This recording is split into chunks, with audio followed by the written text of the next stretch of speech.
Sing in me muse, and through me tell the story of those people, skilled in all ways of contending.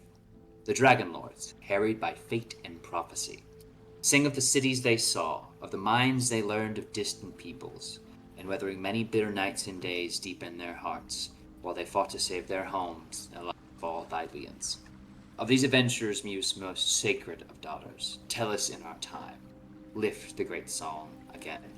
Hello everybody, and welcome back to Oathsworn, Odyssey the Dragonlords here on Neon Lights Roleplay. I am Turk, or Turk Extended if it takes your fancy, and I have the distinct honor and privilege of being your GM for the evening. However, that is entirely too much out of me, and I would rather turn it over to the incredible group of storytellers I've gathered here around our proverbial fire. Now, if you all could, I'd like to introduce you all to introduce yourselves to these people. Tell them your name, who you're playing tonight, what path they walk, and we'll just pass it on over to the kicker off of things, Comrade Crash. Hey, I am Comrade Crash. My character's name is Leo Dracos, the human paladin, Oath of the Dragonlord, and he walks the path of the Vanished One. I pass it on to Chrissy. Hello, I'm Chrissy Kritz. I'll be playing Defera Damas.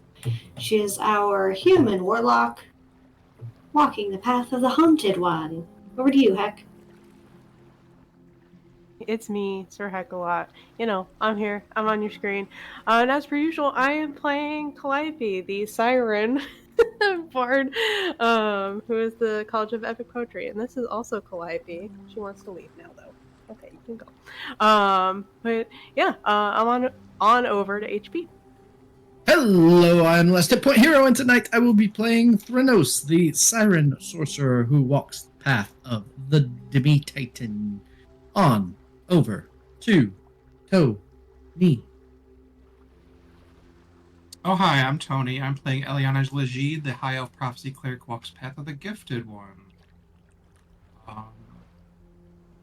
Let's move it on over to Corndog. It's me, Corndog. I'm playing Borghild Tallhorn, who walks the path of the Lost One, Amazonian Ranger. Back to you, Turk. Alright.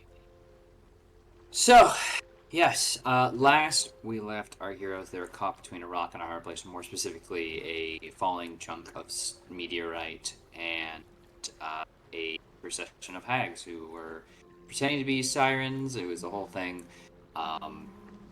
Technically, they pretend to be very pretty people and taking a part of the myth of sirens, but that's neither here nor there. In fact, it's in the past. While at the same time,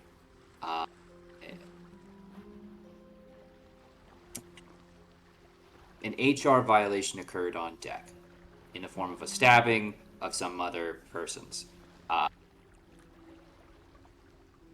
So, it was rough.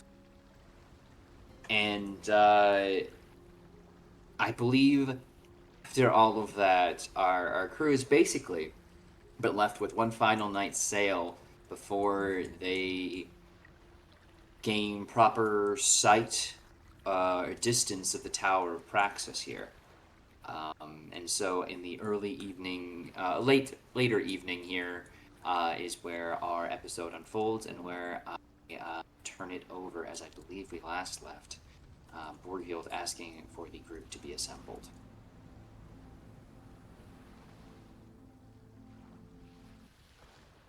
I did do that. If there's any particular place that you'd like to group everyone up.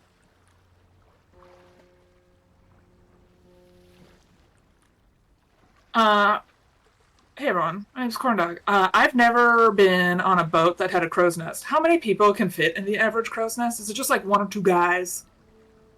Yeah, it's pretty tight up there. It's pretty much built. Two of us can fly. But flying is different than hovering, and that sounds exhausting. That's I like mean, you're asking, hey, right. can you take this meeting on a treadmill? Yeah, pretty much. Do not sign me up for that. Somewhere where we can see anyone who would be able to see us, should there be any droppers of eaves? There's of course your own private chambers, which of course can be. You can close the doors there. You can clear the deck. Y'all are in charge of this ship. You could ask for a particular part of the ship to be cleared, and the crew would honor that request. There's other things for them to be doing right now.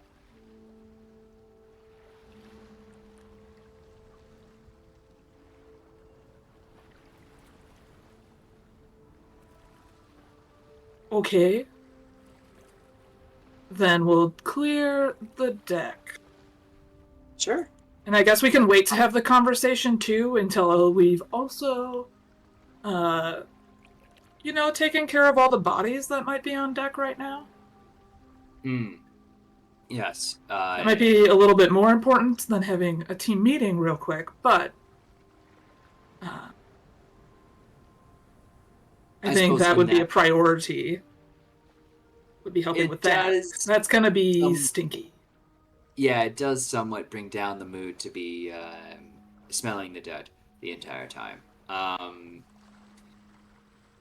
I guess in that regard, is there anything anyone would be doing in particular to assist with that? The crew is happy to handle it all on their own. The bodies will be prepared below deck and then given a proper funeral, probably a little bit further away from praxis. Just home waters at the very least. So... Yep. I think Leo would be helping with that kind of stuff. Like trying to make sure everyone's accounted for.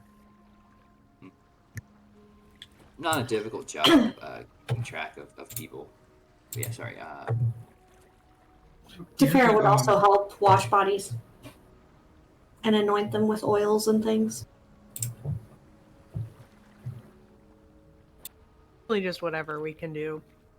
I think it's safe to say we take the time necessary to clean up, clear out, and then clear the deck, and then we can gather in the back. How many bodies are there? As the orb itself did not venture past the ship, onto the ship's deck before you all took down the hag, the actual death toll is around 12 crew members. Now, that's still not great, given your crew of 100. That is, I think it's about 100, 150. I think I should have counted this. I can double check it. But suffice to say, it's a significant impact given that you are one ship against the world.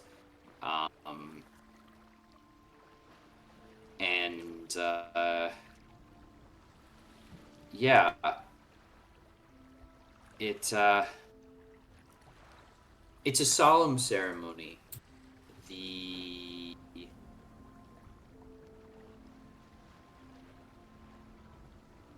The way that everyone works here, this is a thing that's been expected for, and it's almost in some ways a release to have loss like this. The fact that it hadn't occurred at all was marked as somewhat of a miracle, and chalked up to the intervention of Pythor keeping Hexia from ravaging the crew on the deck in too large of a number, and then the healing efforts of those who've been brought aboard who are more skilled in that way. Because beyond that, it's really just been the battering of the ocean waves, which was the intent of the Ultros to weather those. But yeah, as bodies are brought below and covered with cloth, the lower deck takes a new solemnity to it. That now, at the start of the end of your journey, victory here will not come without cost. Perhaps a stark reminder, perhaps a reintroduction of that thought to all minds on the Ultros. But the duty is done. The observances in the immediacy are being undertaken by those of the divinities of those who fell.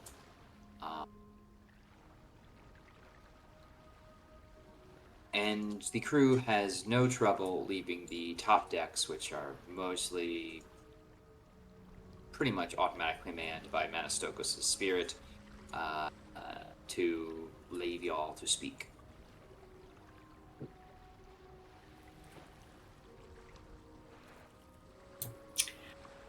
This is Chrissy, the player, just telling everybody that she's forfeiting 24 gold, and I don't know if it's from our group gold or just the gold she has on her person, so they will be sent off with gold. Okay, that's all. Thanks, bye. Okay, sounds good. We have got. You could send them with platinum if you wanted to. Like we We have a ton of it, right? accumulated so much. Well, sure, but I'm gonna take it out, and I didn't want anyone to be like, hey, where'd that gold go? So just so everybody knows, I took it. It's mine. Okay. Well, soon to be theirs, but The toll for Lutheria's passage is paid.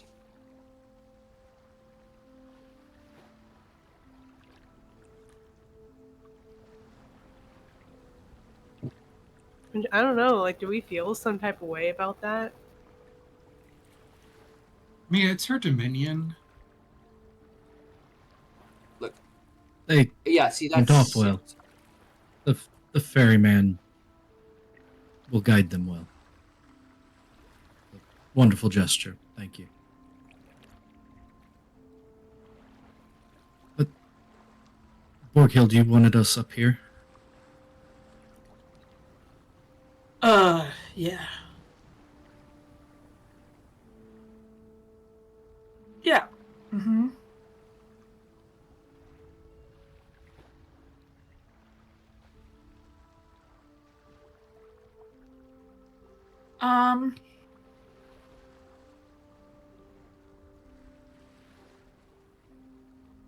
I have a question above the table real quick. What are the rules of player versus player combat? And what are the lines within that? Because I cannot recall. I'm only asking because I want to punch Eliana in the throat. I would say DM Tony and say, hey, can I punch Eliana in the throat? Hey, And then can I DM punch you in the Turk and throat? say, we've had a discussion about this, no worries. It's appropriate, so I'm cool with it. Like, don't, as long as it's not like wildly out of character, just like for the whole XD, so random crumb. Cool. If it makes you feel any better, I can only punch for 2 damage. I am a dex-based person. I have a +1 in strength. Good shit. I'm doing my part. Yeah, then Borghild, like the second everyone's gathered, would just give Eliana a gentle tickle to her throat in the form of a fist. And she goes back up. Yeah. I think, yeah, also Leo jumps in too and is like, hey, what's going on? I think we know why it happened, but let's talk about it also. Right. Well, I feel like if Eliana got to sucker punch our oath of me and my crew getting back home, I could also sucker punch Eliana. Especially, like, I think I would be less mad if you wouldn't have hesitated to revive him. Because you did kill him. That was your action. That was your consequence. And then you decided to hesitate?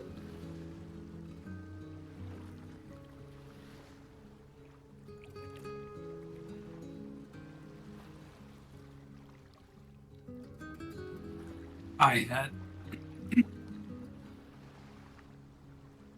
an impossible choice. You got stabbed. Quite deep, if you recall. Then you should help me to fight my own battles. Not step in and act as an executioner. That wasn't your judgment to make. And you all swore an oath to me that me and my crew, after all of this is said and done, you would help us get home. And you feel comfortable enough to just take my crew out when they're going through something?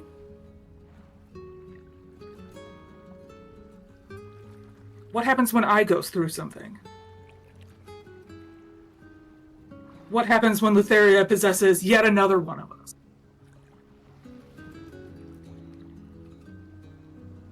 What does the oath actually mean?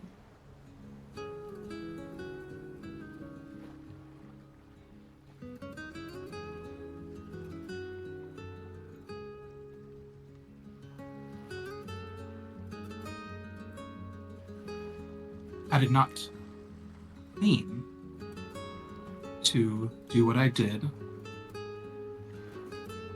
I was trying to stop him, but went too far in the fervor of everything going on. My hesitation was the fact that I had a limited supply of this item needed to bring people back in the event something happened. It wasn't because which is why you shouldn't have killed him in the first place. You knew that you were limited in that magic, and you still did it. I wasn't attempting to kill, just to stop. Have you tried using your fists? I feel like I gave a pretty good demonstration, but if you need another one...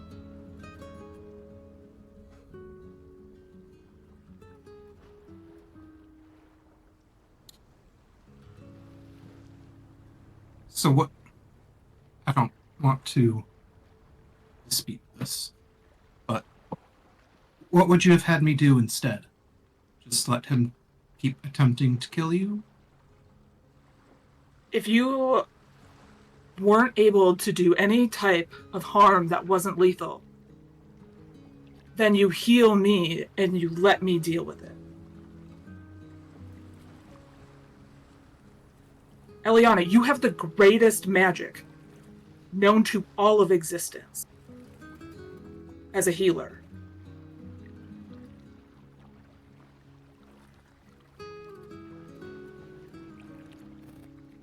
There was a different path.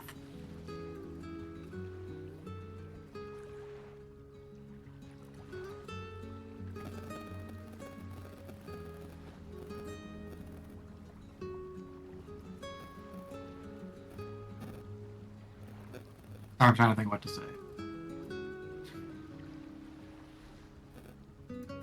Take your time. My hands are really sweaty, so...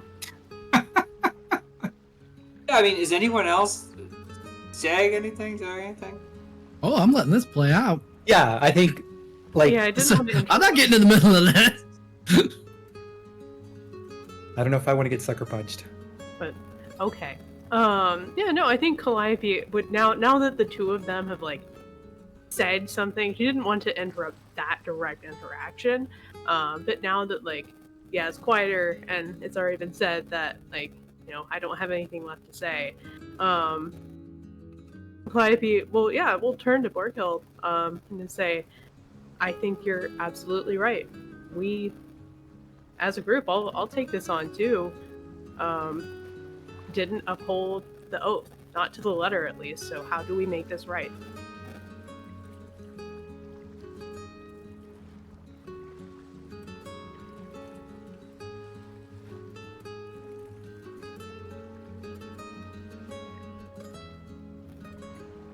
I think this is a time when we can all think a little bit about our strength.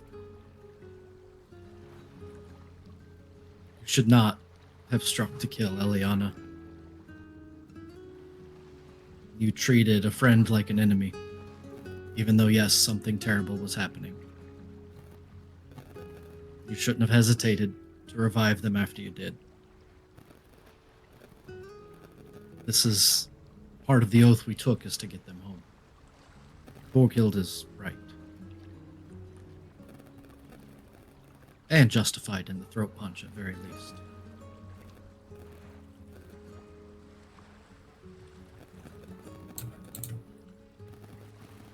But I don't know that Borghild, you really need to answer that right now. Because you're allowed to have space to figure out if this is even where you want to be or if you want to be here.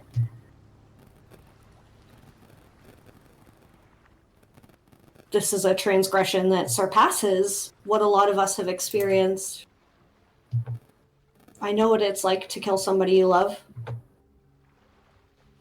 And I know what it's like to be the last one standing in your family.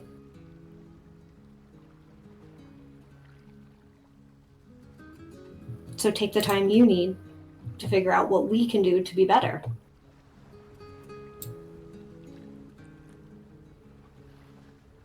I will point out the fact that nobody here is currently dying, changing, being harangued by the Aranez implies that the oath has not been broken in a significant way.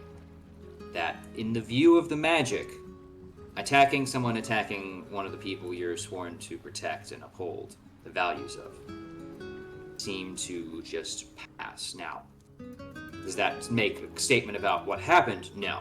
Does that make an implication about the magic of oaths? Yes. My history lesson to Phil Smith. Borghild thinks these oaths are bullshit. Well, the oaths don't have thoughts, as they are metaphysical representations of greater magic. But I bet they'd have a pity comeback if they could.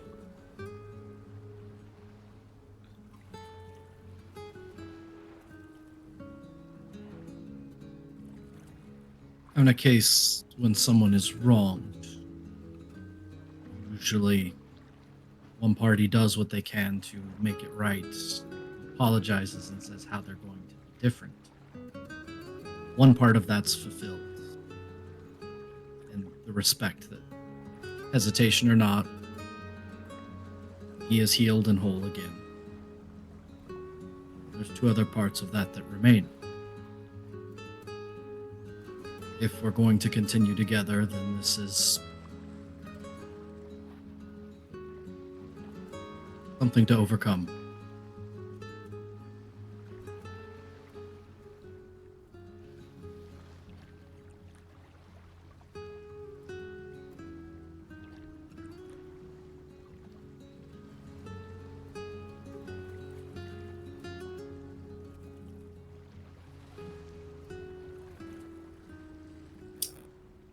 Defera's going to step up to Borghild and outstretch her arm.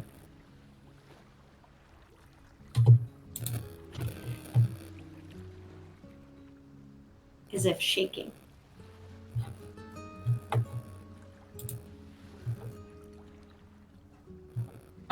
So if you go in for the handshake, she gives you like a gentle over the top, like.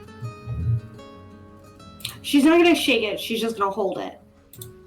And she's going to look you kind of like uncomfortably probably in the eye for more than Defera has ever looked people in the eye. Because to be fair, there was a hot minute where if she did that for too long, there was a chance people could turn to stone. So she's going to like make eye contact with you. Borghild.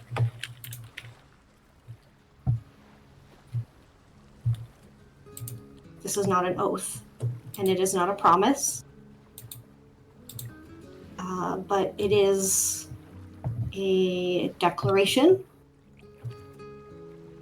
that I promise to do better. Because I think you deserve better than what we've given you. And it's not up to you to have to try to fix it. It should be on us to do that.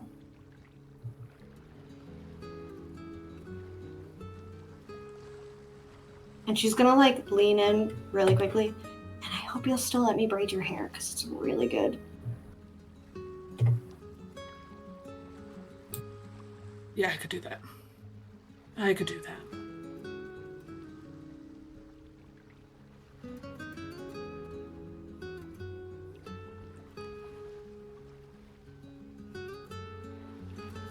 Yeah, I think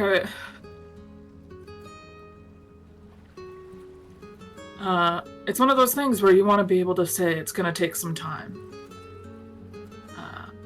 But we don't have that luxury.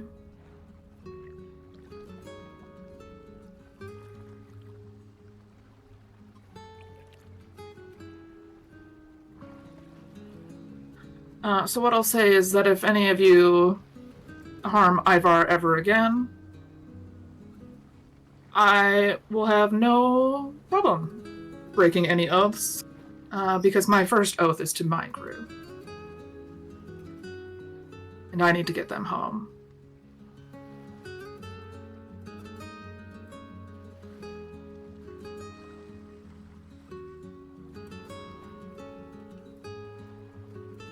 Did you guys just see Chicken arrive?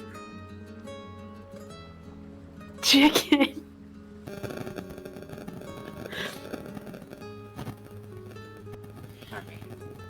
No. What?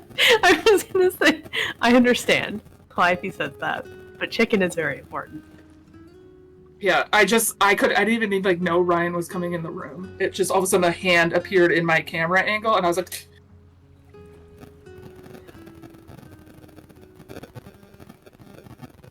He's very interested in what's going on camera right now. Can't get you on, buddy. I'm sorry. Anyway.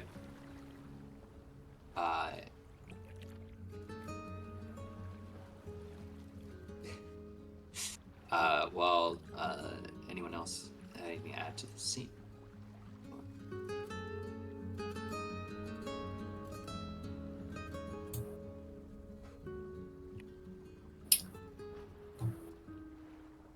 Are we opposed to talking about what we're moving next to your team? I think that would be a good idea. Yeah. yeah, no. Sounds wise.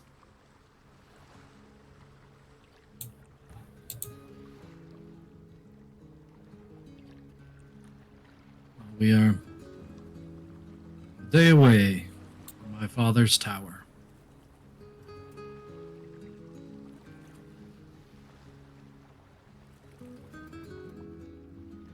This will be a lot. But this will be good.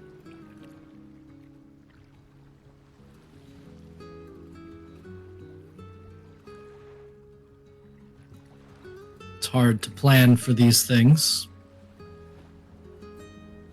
Safe to say, probably be raining.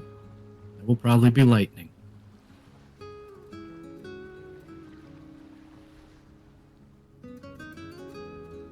Other than that, I don't know what to expect. I'm sure I will have several half-siblings and cousins and unknown whoever's. And to clarify, any of them that follow Sidon have to be removed. And I will have no qualms whatsoever to shove a lightning bolt through my father's heart.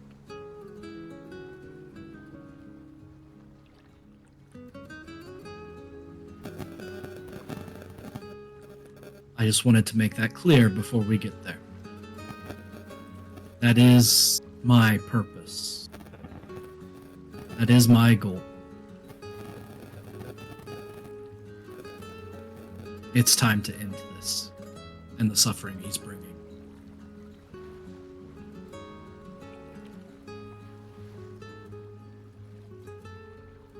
I thank you all for your help in this. Because though I'm much stronger than I was when I learned who he was, I know this isn't something I can take on alone. Thank you.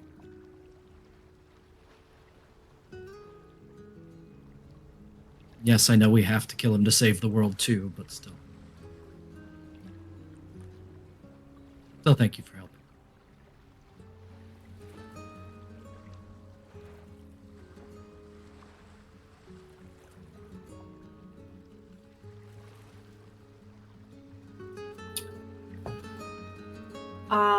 Steros made mention once that he's kind of aware?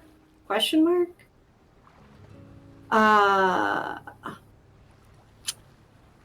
Of what's happening in that tower. He said something about a forge. He's like trying to get there to do things in the forge. We could maybe see if he knows more, but he's also not stable. So he might not be helpful. Not stable, not reliable, and definitely going to try and kill us at some point. Yeah, I kind of a little bit had him convinced that maybe we could send him to that other forge, the one that we always get things made from, and that he would be really impressed by all the, I believe, mithril things that they're making there. But I don't know that he was fully bought in, so maybe other people could help sway that. But if he were to try to probably kill us at any point, it will be to make it to the forge, I'm assuming. So he may not be one of the people we want to take with us. Question mark. Almost more dangerous to leave him on the ship. But he wasn't a follower of Sidon, right?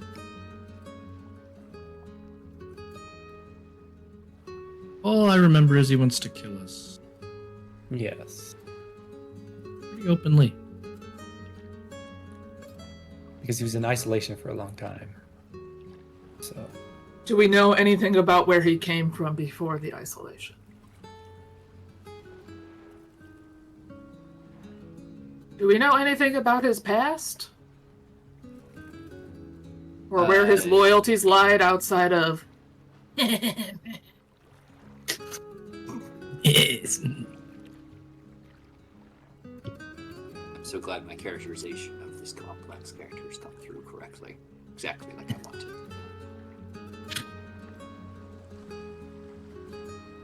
Honestly, no. I don't know any of that. Because I feel like if he is part of this Order of Sidon, or somehow, in any way, connected, having him anywhere near us sounds like a bad idea. Because if I had a bunch of people that I could lead into a trap, I would do that. If it was for my god. My person? My titan? Ugh.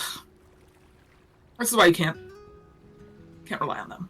But for people who actually are convicted of their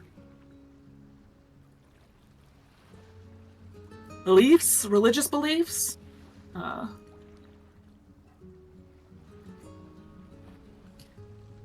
just worried about having him anywhere near us. Like, he has been helpful. He's been helpful. But he also... I worry that if he is a part of anything to do with Sidon, this will only make him take steps more actively, rather than passively murmuring about them.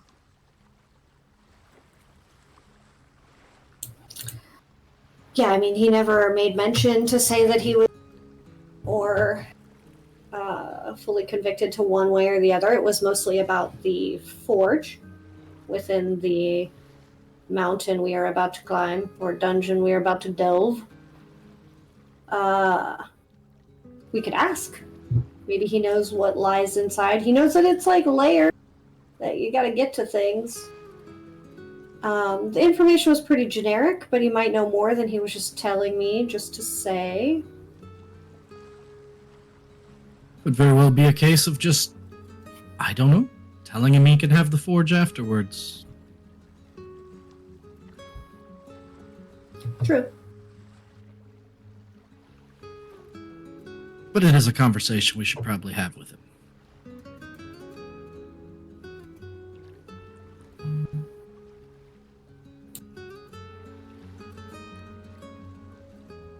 I mean, you've got a full night and most of a day. It's one we can do now or wait till tomorrow. Kind of been a lot that has happened today, but it's all right. Sometimes time stretches out and it feels like weeks have passed. I'm sure there's not another island of time.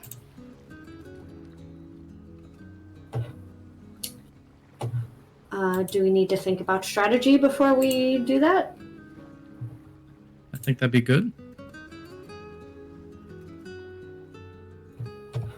I mean, I am not resistant to much by way of storms or lightning, so. No, I think it's more just I don't know, be aware of what's going to happen? Grit your teeth? I don't know. We don't have the same timeline or luxuries, but we do have the Hero's Feast still. We should be in the best shape we can be in.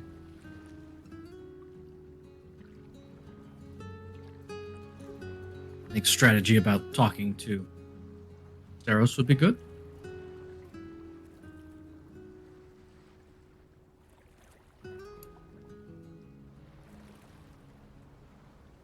Is there anyone that's particularly good at? Oh, go ahead, Heck. I was like, do we think any of the gods we have on deck know anything Well, we could about just this? confront him. Let him I speak feel for like there's two himself. different conversations. I want to clarify. I think Dragonlords is discussing talking to Steros the Jinkin, while the rest of you are Okay. talking about what you're going to face in Praxis. Okay. I thought we were asking Yeah. Steros what we were going to face at Praxis. Yeah, Oh. that's where my brain was. Okay. I was like, still okay, with HP. else- yeah, and it's just like, is there anybody else that knows? I about lost track. Steros as well. Ignore me. Is there anyone who knows how to cast a spell named Zone of Truth amongst people, amongst our compatriots that we have over the table? I know Leo gets it as a paladin. I guess I do. Ooh. Oh, take out and manage spells. Most of my magic is instinctual and violent, and at some point I should probably think about that. The Actually, implication. I also get it. My magic is mostly fast and violent, so similar veins. Oh, and I can talk to animals. I have one protective spell, and everything else is based on killing people or manipulating them. I should really find someone to talk to after all this is over. I think we all might need to.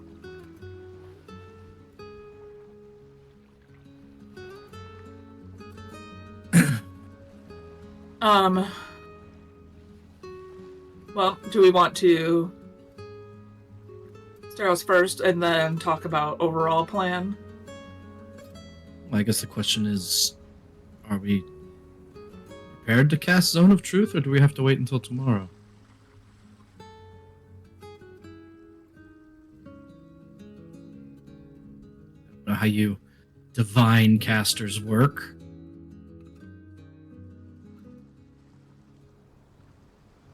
You'd have to wait till tomorrow. Oh yeah. Okay. I was like, technically, I would have to prepare it. Yeah. I think our best bet is to prepare a Zone of Truth. Set Steros within it. Ask him what we need to ask him. Ask him where his loyalties ultimately lie. And decide what we're going to do.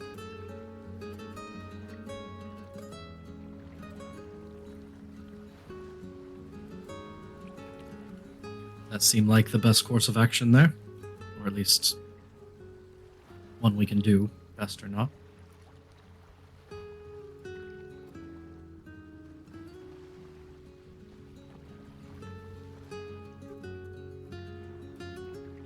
We can do that tomorrow. Anything else to address?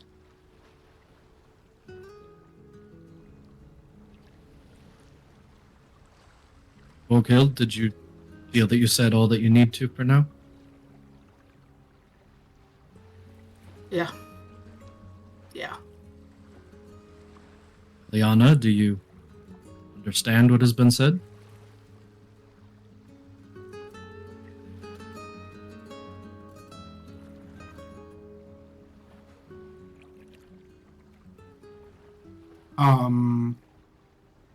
Still gonna hold her throat and just. Mm-hmm. We have a plan for Steros tomorrow. We'll develop our plan for Praxis tomorrow. Tonight was a lot. Maybe we should just rest. Relax as best we can. Prepare for what's to come.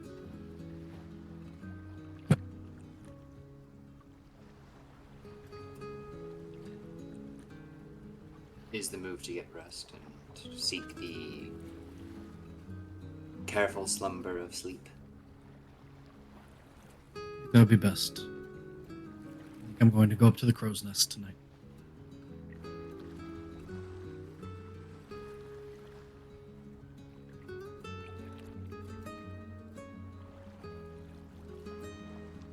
Come on, Economy.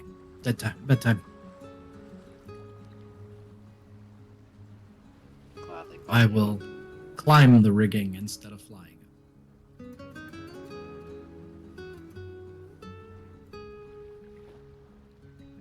Borghild will just retreat to the room outside of where we're keeping Ivar now. And just... you know the airport sleep that you do? When you sit on the floor at the airport and your feet are just kind of stuck out in front of you and you hold your bag in front of you? She's going to do that with her egg. Just kind of sleep there.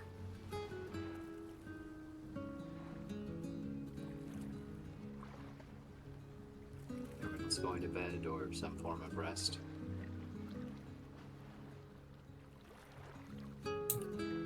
Before the end of the day, I believe Defera would like to reach out to her new goddess. I'm trying to find it currently. I just can't find it. But once per long rest, she has an ability to, like, do a divination spell, but I just can't figure out where it is and what it is. It might be. Have you checked features and traits? It's in the book. I can't find it in the book. It's not in your D&D Beyond character sheet? No, it's in the book.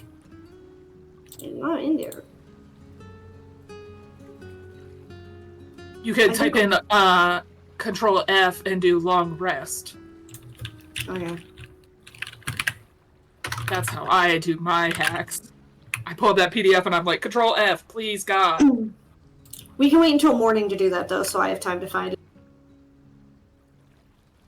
I've been over here typing, and I don't want to type loud because I'm a loud typer, so... I'm on the struggle bus currently, Turk. Unless you can find it first. I will get you the time you need, because first thing that's going to happen is as you all retire, don't haunt at me. Just let me have Well, yeah, I was just like, okay, that can happen. I was just gonna say Calliope was gonna follow Thronos up to the crow's nest, but go off, King. Oh no! If you got something to do right now, you do it. 'Cause Okay, otherwise okay. you can't stop it.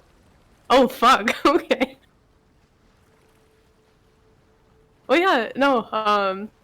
I feel like, actually, like before, like any of that, did we clock that the like lightning wand rod thing that Thronos has is like different now?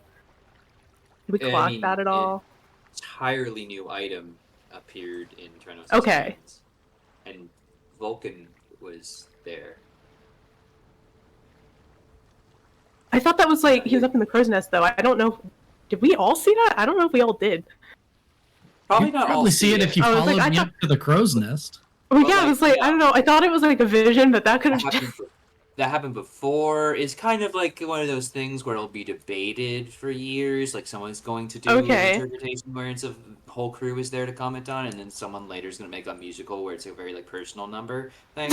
But yeah, you can clearly notice that the typical Rod of Thunder and Lightning has that's obviously I think still on Thronos' person, but the kind of new powerful item thrumming with energy and power is definitely a noticeable feature of your Siren companion. And to clarify, it's just a straight rod of lordly might, isn't it? Yeah, Oh. Oh my. Okay. I just couldn't remember like lordly might or command in my head in that moment. So yes, thank you. Saving. Okay.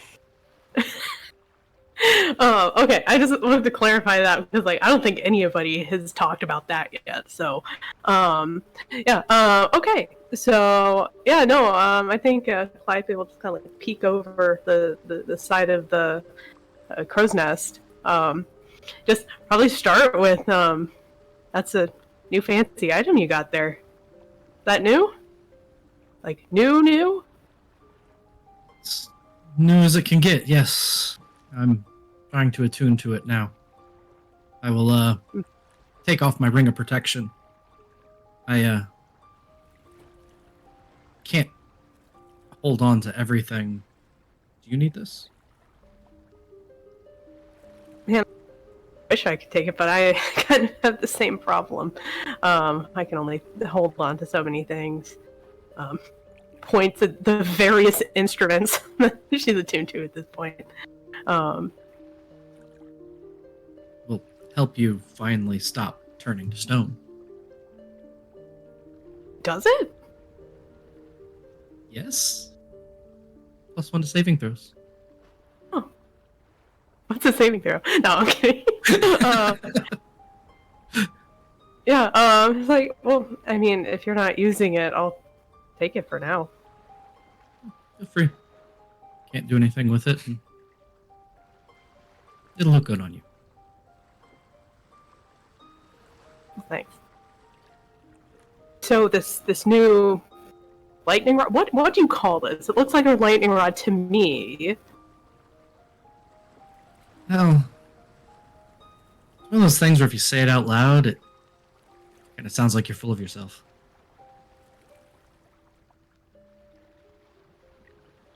It's a rod of lordly might. You're right. That does kind of sound like something that a narcissist would name that. Yeah. But it's mostly just important. It represents something. Oh? Just leans in, intently listening.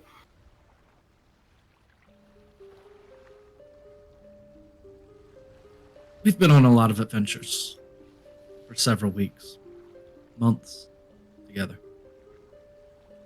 And along the way, I found the bits and the pieces that were needed to make this. And in many ways, this coming together, it closes a chapter. And on the eve of dealing with Sidon, it reminds me of what all those miles traveled were for.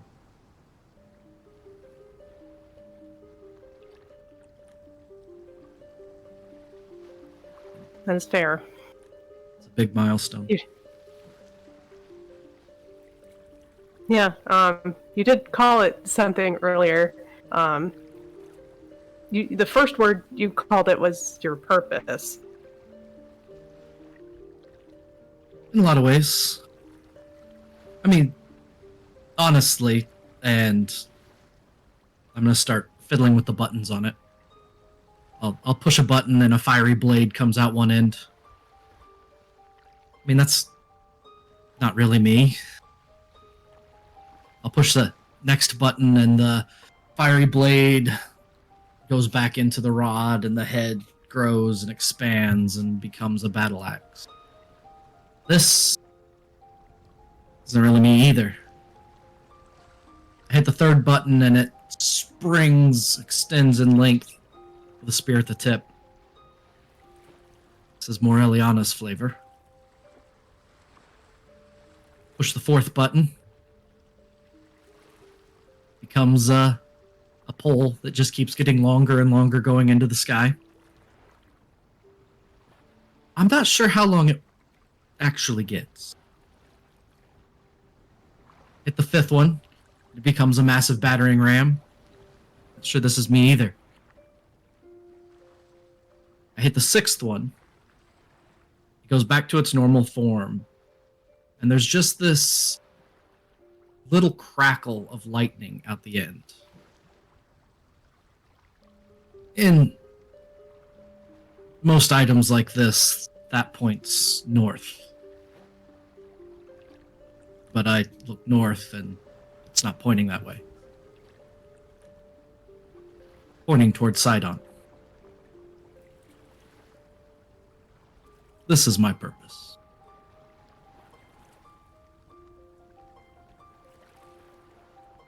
So that's it? That's your one thing? Pretty impressive. Oh, no. I mean, like, lots of the item itself, great. Yeah.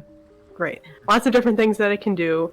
It's great that you can see, like, what's not you and what is you, but does it just have to be one of those things that's you? For now, I think so. At least in one way. It's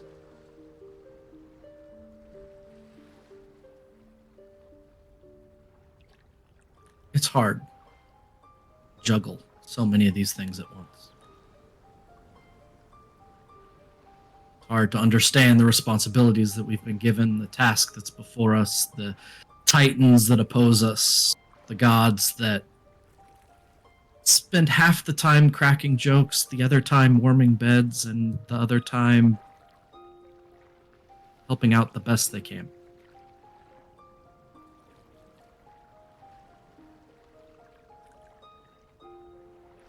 Yep. I don't know where this will point after Sidon's gone.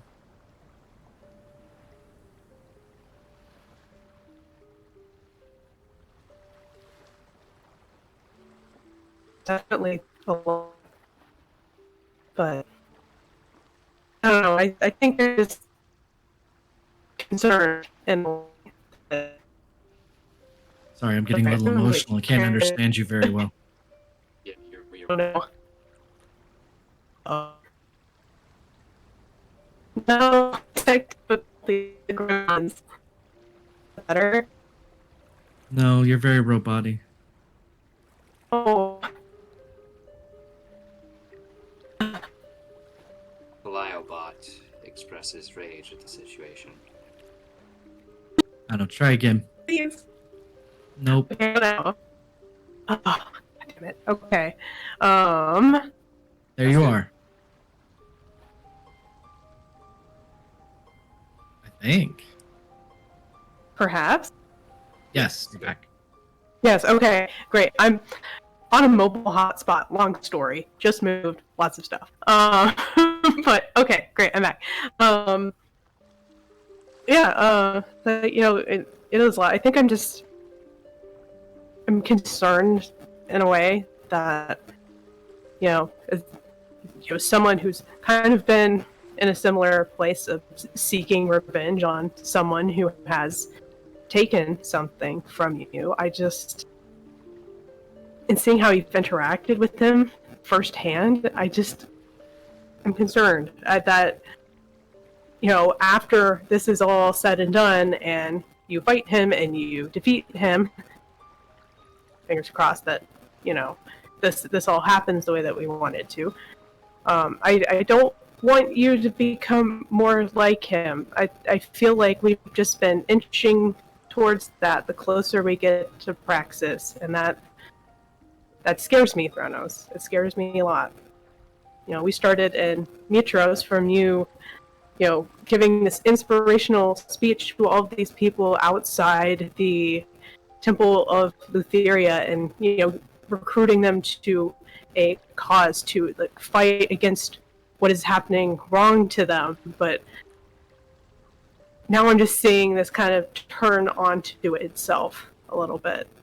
I just want you to know that, in a way, you know, the closer that we're getting to this, you know, you've retrieved what he took from you. Your mom is here.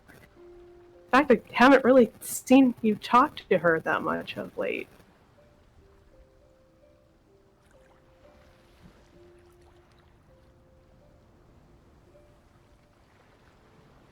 I thought I knew what to say when I found her again. I thought that I would have to be comforter or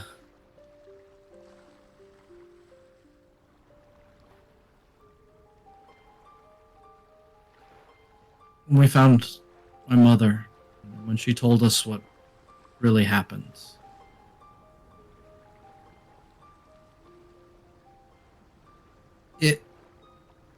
It hurt me. It hurt me when I found out that the thing that she raised me on was a lie. And then when I found out she was taken from me, it hurt to hear that it was a fling. It was intentional.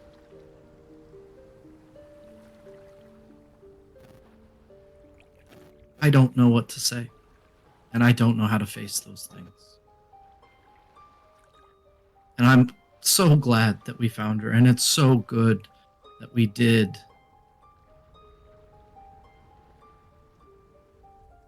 And whether this is on me or not, I didn't find what I was expecting to find.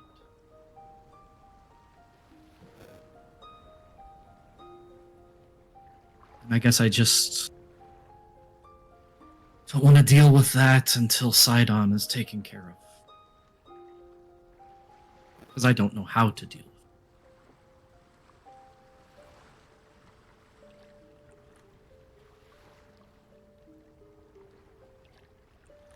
One thing to think that your mother was killed. It's another when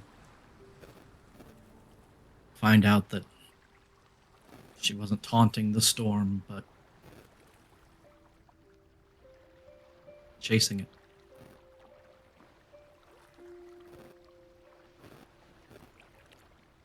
I didn't know that. I can't believe how hard it was for you to hear. It's also hard for me to hear just by proxy. I think, you know, it's wise to take your time with it and see how you feel about it, but you really should talk to her. I think that's going to be the best thing. I don't know if she knows.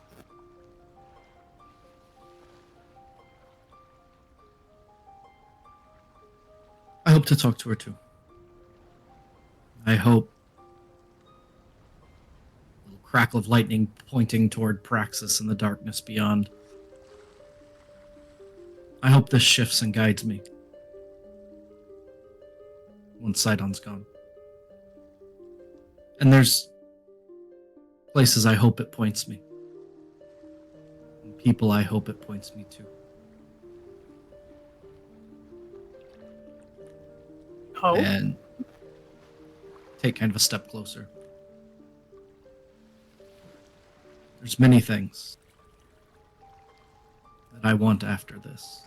I want outside of this chase.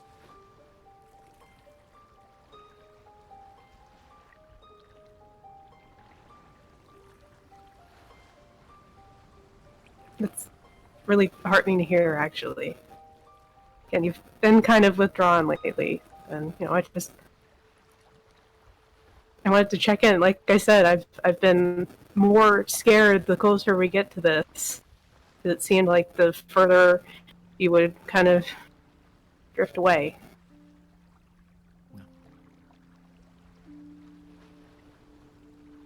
There's a lot of story left to write about all of us.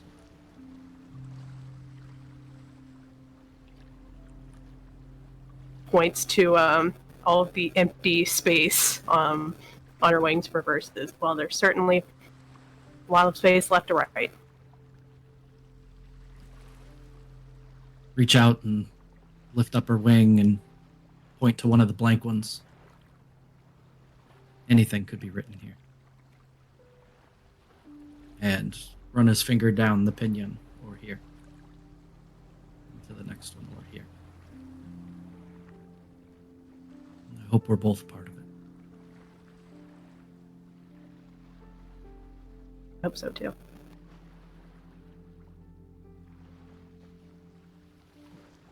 Thank you for checking. Of course. Listen, before he pulls his hand away from others, she'll take his hand, just kind of give a little squeeze, and just say, "Believe it or not, I care about you."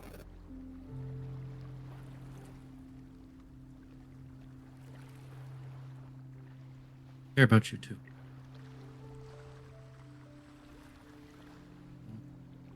Glad you're not a statue somewhere. Glad you're here, recording our stories. I will move a stray hair over her ear. And I'm glad you're here checking up on me.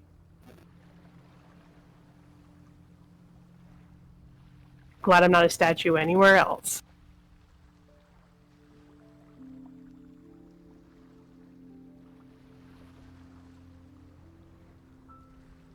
I think I'm going to rest for a bit. Do you want to watch the stars? I like that a lot. Maybe you can tell me a story about them.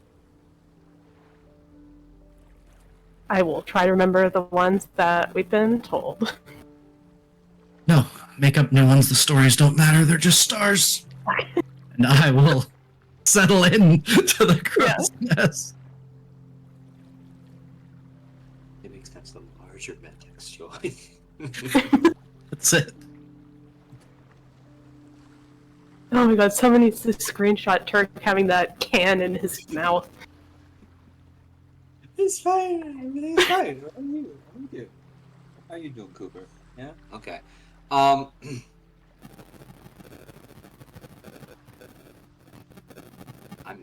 normal. All right. So let me play something really quick because I want to ask: does anyone else have anything they're doing in the immediacy before you all take your rest for the evening? Before perhaps we catch our own rests soon. One more bit of sticky business to attend to.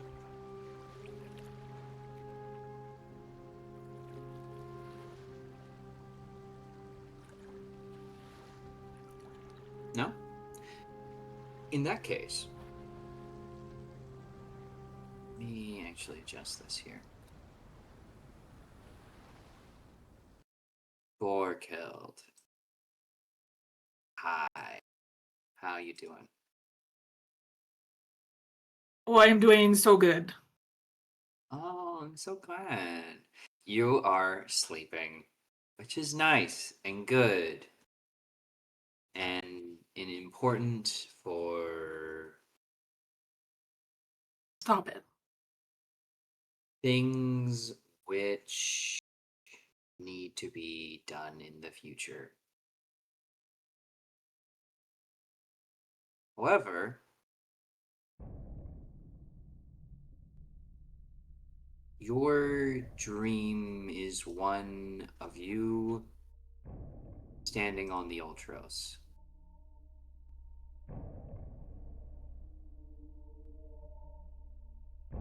You are It feels entirely alone. The ship itself coasts smoothly, no sails unfurled and no oars touching the waters, and the sea around you is dark. Darker to the state that it seems to blend with the night sky above you, but there are no stars. But for three eyes, which pierce and form through. Whereupon you hear a familiar voice when you've only heard in dreams. Hello, Borghild. You know, you weren't the one intended for this deal. But I'll be damned if I'm not the one to keep my word. You were, after all, the last living member of your crew. The one that never came to see me, at least. So I'll offer to you what I offered the rest of them. Would you like to be returned home to Grimnir as the sole survivor?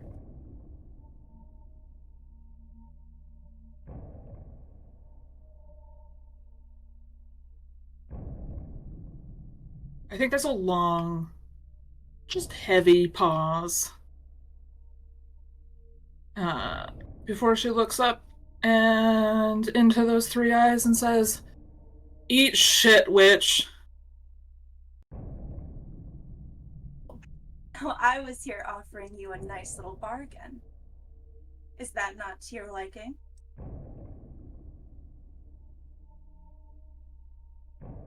No. No, it's not. Well, that's a shame. I guess that means that the rest of your crew's death was all for nothing.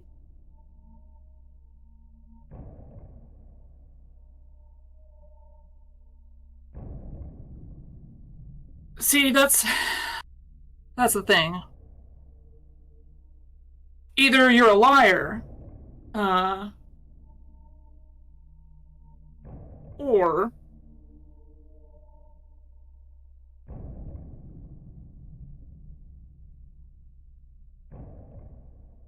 you're just full of it.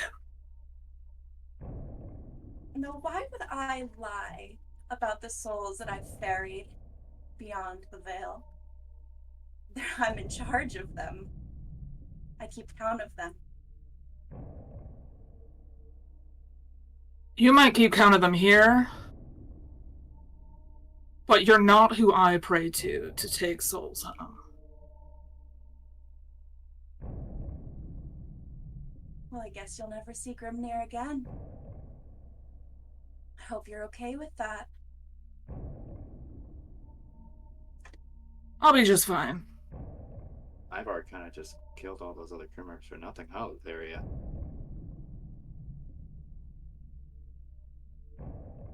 It was a deep toll to return him after all he's done, but maybe I don't need that bargaining chip anymore.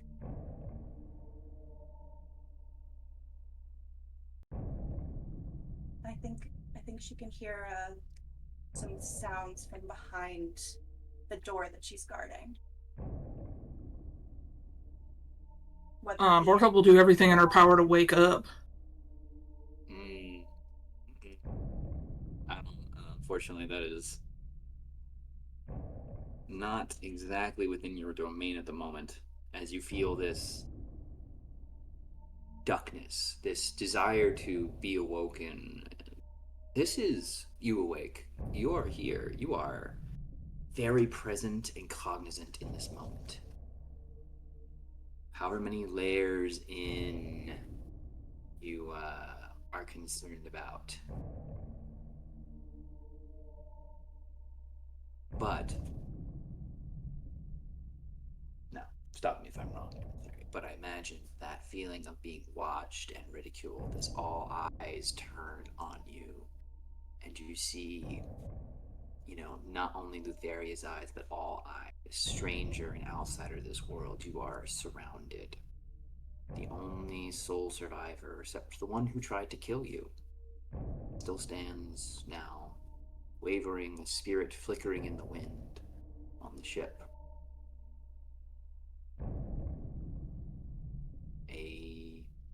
So that now, as you've seen the Sword of Damocles spell affect others, you now see Lutheria's scythe hanging precariously above Ivar's body, almost with puppet strings. That this connection to death never just doesn't seem to have left him. Perhaps vision, figment of imagination, cruel ploy. Write it up however you'd like. It still sits with you heavy and fills your heart. Is Ivar truly free just because he returned from death? Or was that only something allowed because of the Titaness who governs that domain?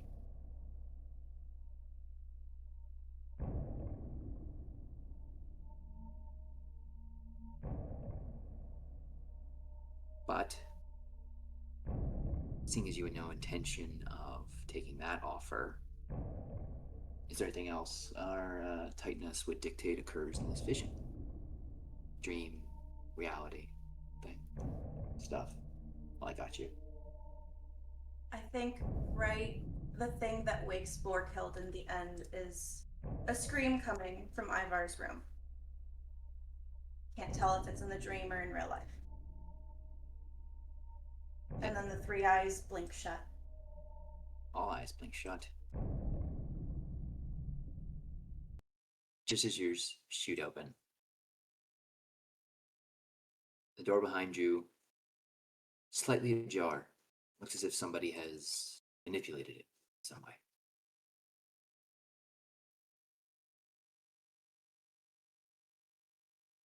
I go look inside, preparing a good berry as I do so. You see Ivar, just as you left him, a trickle of red seeming to fall from the cabin floor. But before panic grips your heart too deadly, the smell of sweet berry juice seems to waft through the room. A step closer, and you can easily see the red is not, in fact, some mortal wound or death, though it appears like one. Rather, it seems through some happenstance of events, intentional or otherwise, a vicious wound has been artistically designed across his body in the same position via crushed berries and fruits that you all have in the storage.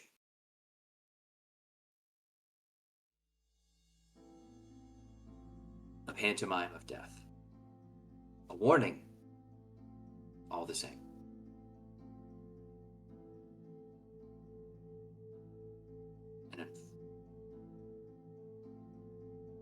And Borghild is gonna do something she's never done before, despite having the spell the entire time we've been playing this game.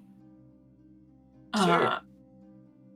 And Borghild is going to spend 10 minutes casting Find Steed within the hold to bring forth a very large wolf that'll sit in here and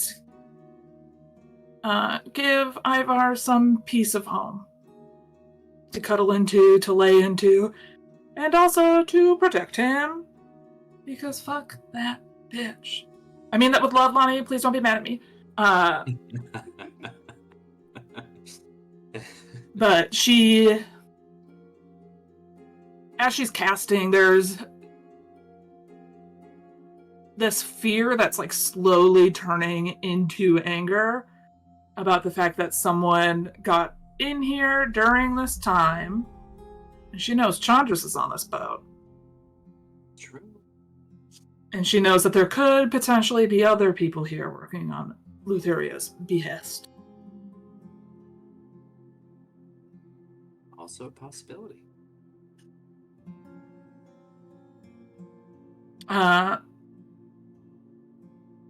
she's gonna do her best to write down the markings that were put upon Ivar.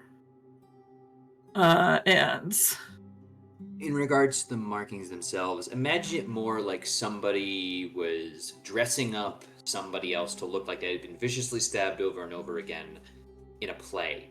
Like white, like the wraps you have them in is just like splotted with all these things that seem like squelching with juice. I mean, it's gonna stink in here, and it's gonna be all sticky with the blanket. It's gonna be hell to clean, but you know. Not a particular message beyond the fact that it is literally a message of warning.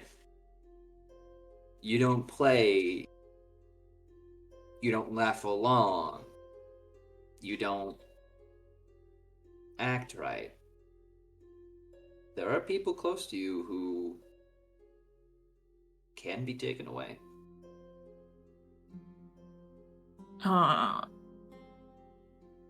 Borghild is just going to leave a pile of good berries next to her big, beautiful wolf and Ivar before heading out.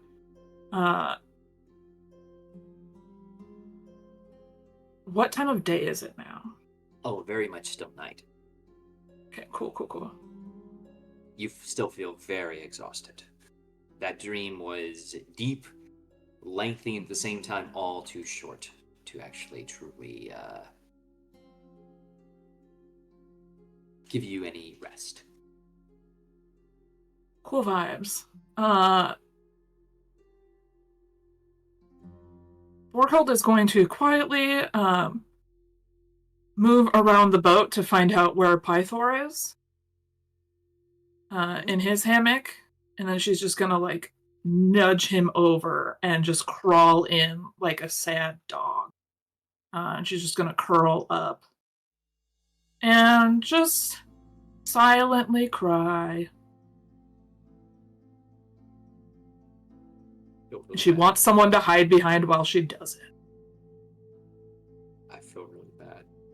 But at the same time, all I can imagine is one of those like giant like stuffed bear pillow things that you can lie on completely in it, but like it has like Velcro arms, and I just imagine But yeah, but Pythor, of course, like I'm looking for someone to hold me and compress my central nervous system so I can have a panic attack without it hurting me.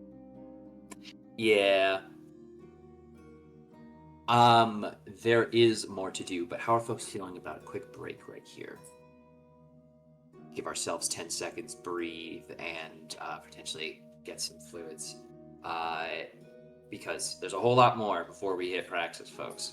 When we do, tough going the whole way. So, with that being said, thank you all so much for joining us. I don't think we've gotten any raids, but if I do, someone can shout out here for me.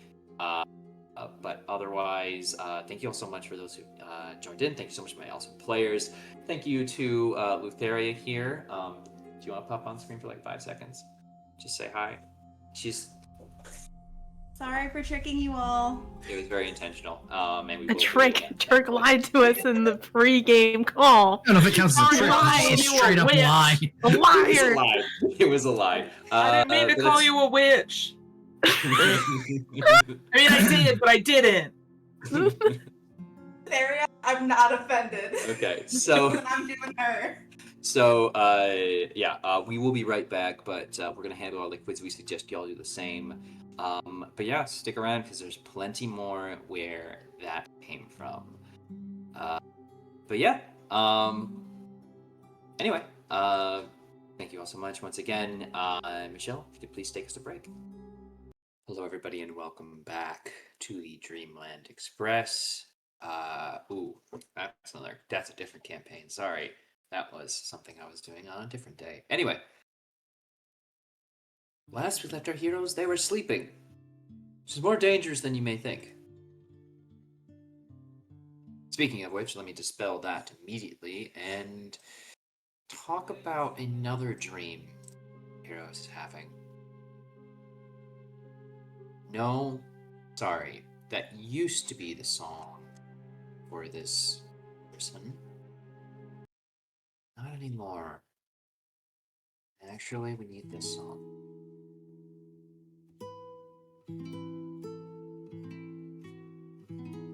Leo Dracos.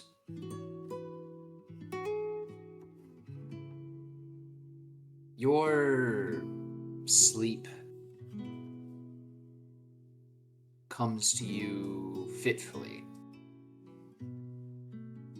Like it needs to be chased down and caught in order to bring you any respite. And as you do, you find yourself in visions laying on the beach.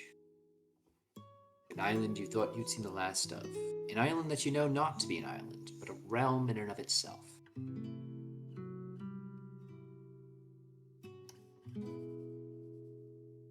What was your first instinct upon entering,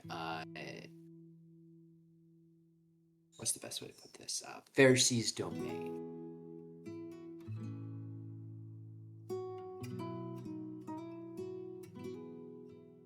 What was my first? What? What was your first reaction to it? Your instinct Reaction? to... Yeah. I think definitely just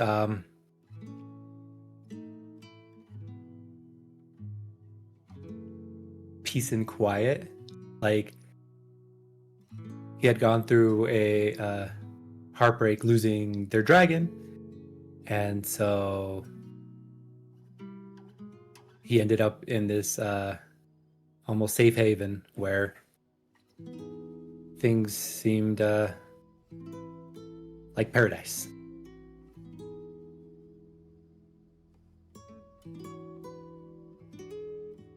Indeed, it does. The island about you is verdant, seemingly untouched by the axes of either the settler races or native-born races. There's no movement but for the birds through the trees, but there's still a path, some kind of deer trail that you know leads to Pharisee home. Normally, in this circumstance, you might be concerned about how you got here, how this possibly overtook it. But given the series of events, you're pretty certain you're dreaming.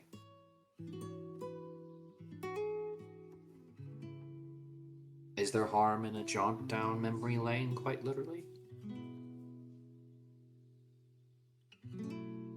No. I think definitely Leo is just remembering, or feels like he's remembering, like what happened that ended up just thinking of the past, basically. Hmm. And so yeah, he takes the path. Winding through initially coconut trees and other tropicals, and eventually moving into more pine and the sweet smells of flowers and sap fills the air with the buzz of insects that don't seem to go towards you, rather move about you in a symphony and melody, calming.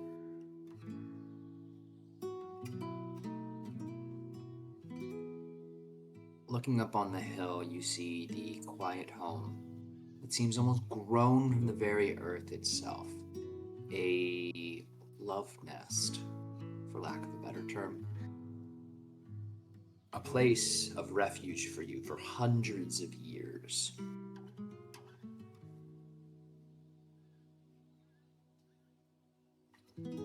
Place where you were safe, where you knew no want, no harm, no challenge, no fears. Some would describe that as one of the heavens, an Elysium, to be sought after, an award for heroes of difficult times. Why couldn't you be happy there, Leo?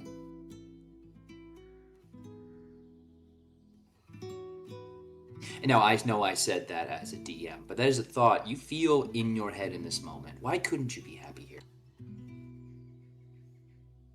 Why not? What was wrong?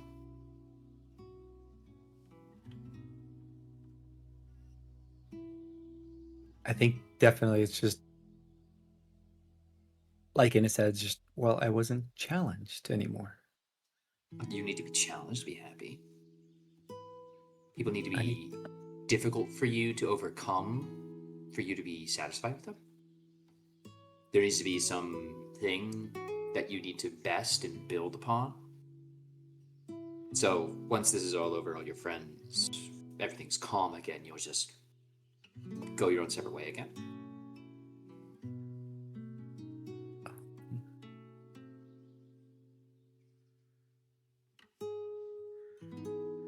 I don't know, but the uncertainty is part of life. Before there was a routine.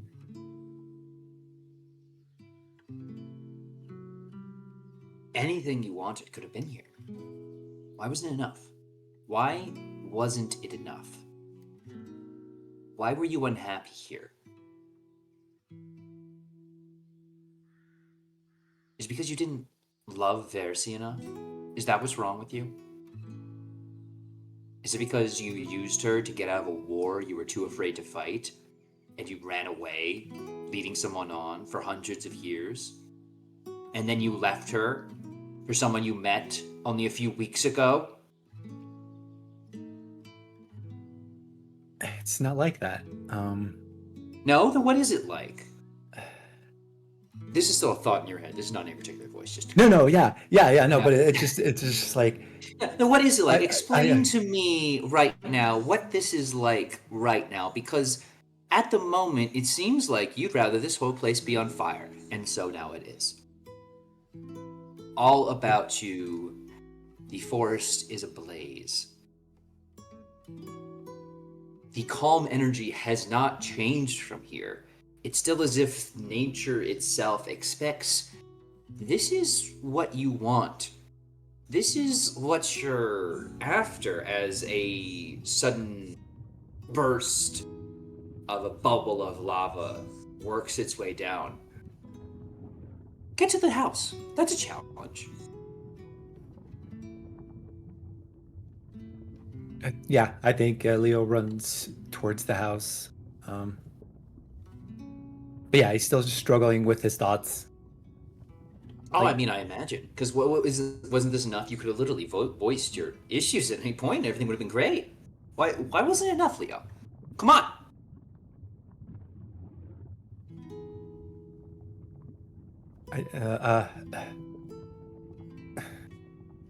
No? Because you avoided the question for too long. Why wasn't it enough? Why wasn't I enough? And then you are shoot awake.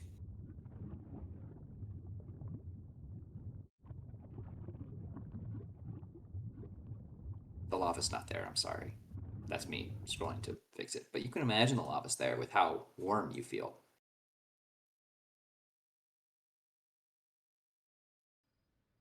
Did I wake up? Sorry. Yes. Yeah, okay. Yeah, I think as I just lay there,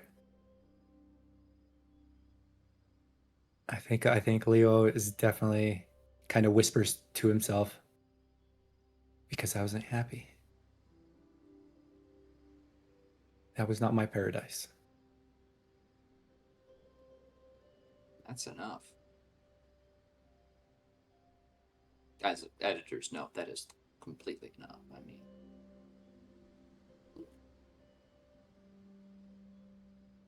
sorry, I feel like I should clarify now. I'm not the evil narrator. That evil narrator is gone now. He may return later, but This is the nice voice talking in your head.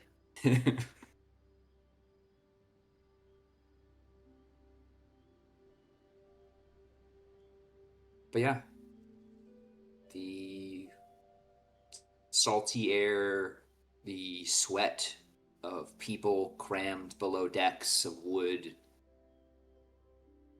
sit and greet you back to reality. It's the early dawn for you.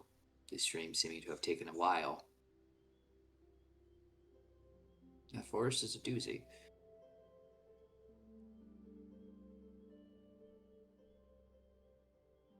But before I ask if you're doing anything those moments, I think something would have been happening simultaneously. Eliana, you are of the gifted people who doesn't need to rest truly, right? Yeah. Been a while since we clocked what's going on in your noggin. Oh, nobody wants to know that. Well, call me Odysseus, because crack that thing open and let's get talking about it. I'm happy with myself, Chad. I'm happy with myself.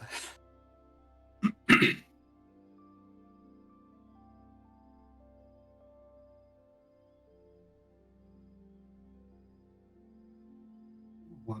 do you want to know? You are heading towards one of the great challenges of this age. A defining moment in which the new order of the Dragonlords will crack the sky or fall like a proverbial Icarus. Icarus, of course, in this case, referring to our timelines, this mythological person, not the young yet giant dragon that occupies a mountain of gold in the city of Mitros.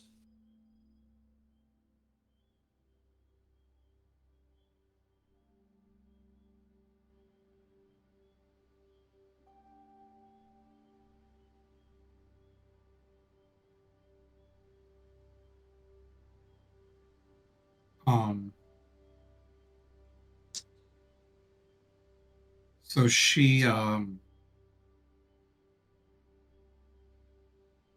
kind of by herself.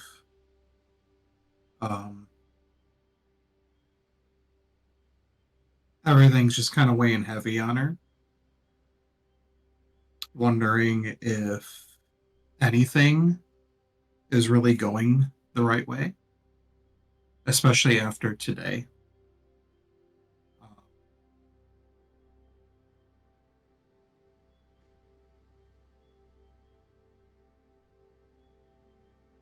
Wondering how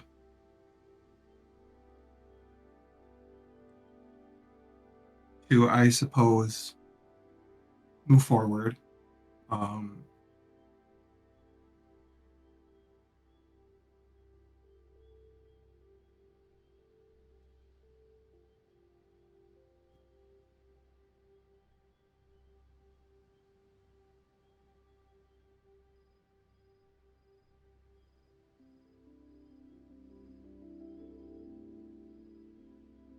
Fortunately, certain promises made and, well, perhaps fortunately, but, you know, certain promises made in the past ensure that you are never alone. As Cassius worms his way up to you, kind of knocking against your knee if you're standing or even if you're sitting.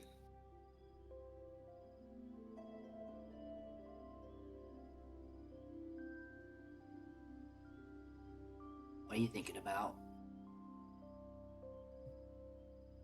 Everything. Well, that's a Nothing. lot. I like to think about everything too.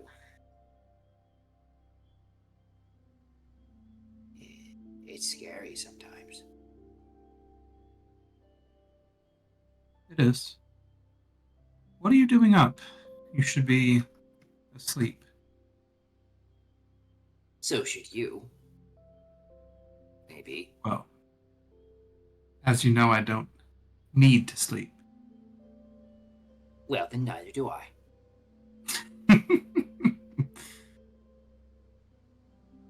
We're bonded, you see. Therefore, I don't need to rest when you need to rest. The fatigue on the young dragon is clear.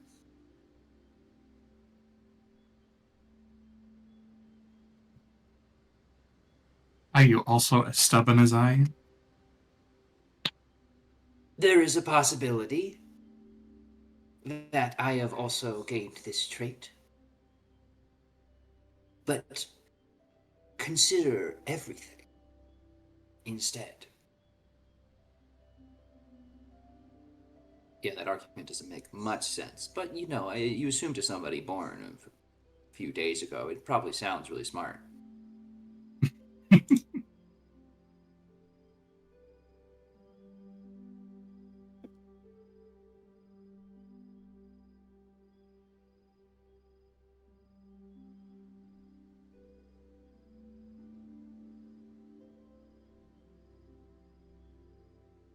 I'm trying to think of what to think.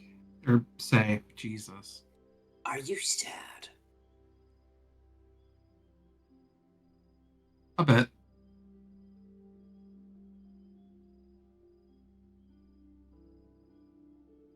A lot of people died today. That was sad. A lot of unfortunate things happened. It's brought someone back. That was good. It would be, had I not pulled the proverbial trigger too soon and caused it in the first place. Why'd you do it? It was an accident. I didn't mean to, but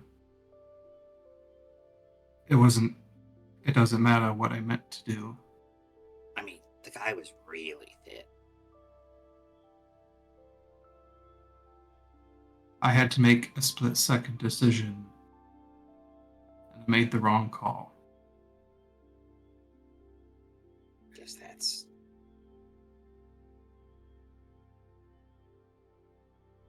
So... Killing the bad guys isn't always right.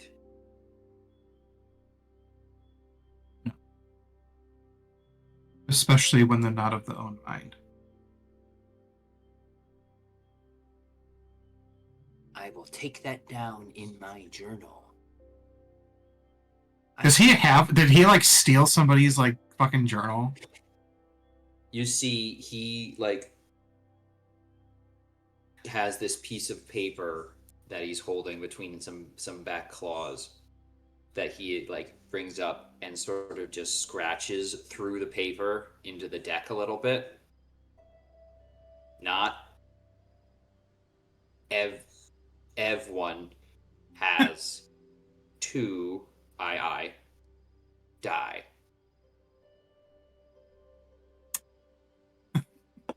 This just looks like absolute like a hot mess because yeah, when you're saying it, that's how it's written. Like, what the fuck? It's especially bad when you consider that cutting through paper makes it very loose and poorly written. It's like doing those old like copper sheets in elementary school. Yeah. It's bad. But it seems the lesson is set. Something weirdly enough, you are not the first person to have to teach their dragon. Seems like maybe an important part of the bond. How to train/teach your dragon. Someone could make a book about that. That book could be a movie. That movie could do so well, get several sequels and then a live action adaptation because the studio desperately needs to keep the license.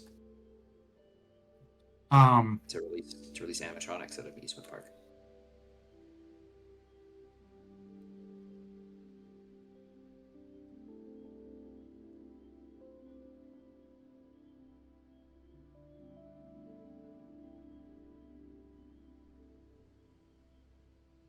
part of me wishes I didn't have to subject you to these thoughts and lessons. Yeah, well, K-Mama says that sometimes life is hard, and you I'm need gonna but to... whom? K-Mama, you all call her Kira, but she said I should call her K-Mama because you would like it.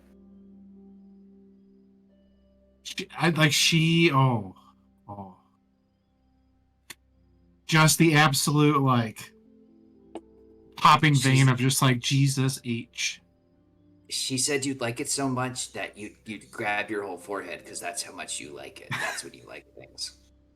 She prophetic too, like to her, kind of like to herself, but out loud. Just so you know, to set the record straight. No, and please do not ever refer to her as K Mama.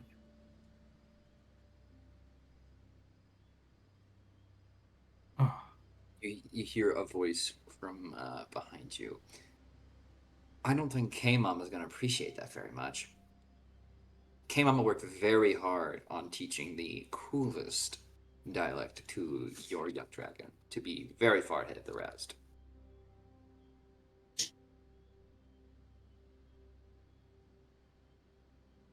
Without turning around, I know you're supposed to be the fastest. How are you also somehow the quietest?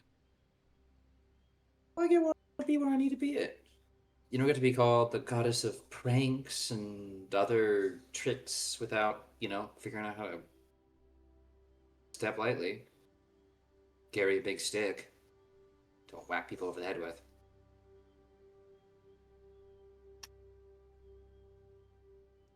Please don't teach, like this time we'll turn around. Please don't teach them the weird vernacular. Weird vernacular. I think you mean the modern slang of the youth. It's all over the streets of Mitros and Astoria. I've made sure of it. God, I'm now unfortunately picturing the "How do you do, fellow kids?" Fucking Want to learn some new curse words? Jesus God. I'm getting them hooked on phonics.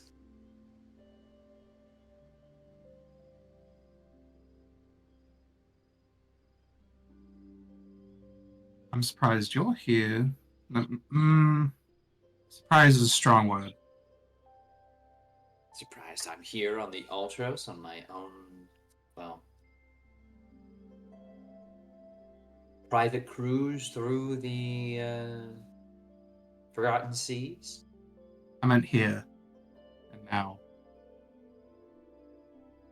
Oh, I'm sorry. My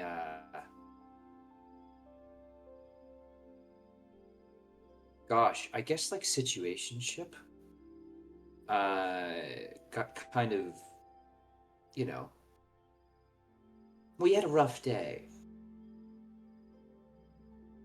And also said situationship, as she'll like approach and join you at the railing, is also about to head towards perhaps one of two incredibly difficult fights to save the entire land in which I, being me, the goddess of, etc., beauty, good jokes, humor, observations, fine wine on occasion, but never cheese, do inhabit and care for, as I care for the said situationship. And therefore I am allowed to express worry, concern, and seek to console said situationship as I please, as is my divine right. You really throw that around pretty easily. Gotta use all I can. You expect us to lose it? No. I just gotta use it while I can. Who knows? maybe it runs out. They've only got like 3 good wishes left. 3 divine, and one of them, Eliana Logid, is being spent on making sure you're not such a grump before you face certain death. I don't You think are this allowed to is. kneel and beg. I don't think this is grump as much it is Sulk. solemnity.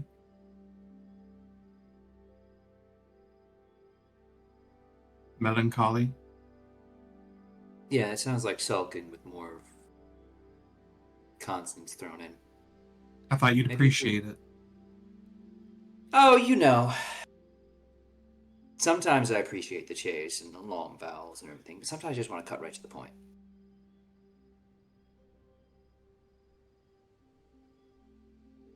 We're coming around to a lot of the end game here, kid.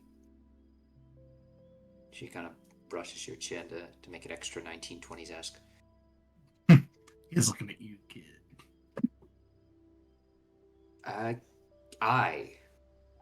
Frankly, everyone can't afford to have you going into this not feeling 100%.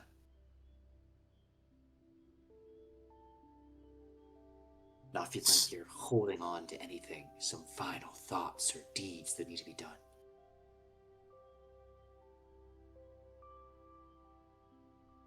I mean, with today, I'm sure you're. Sure. Yeah, Yeah. today. You jumped the gun. You made a poor decision and you fixed it. I don't know. You want to commiserate about people being angry at the decisions you make? I've got tons of those.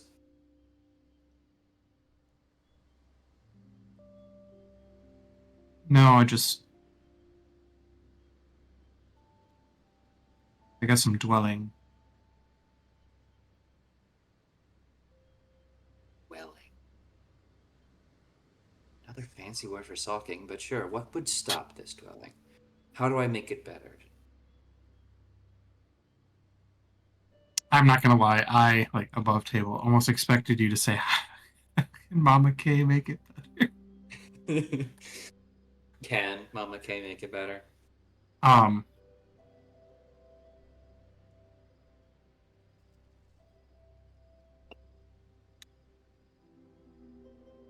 I don't know.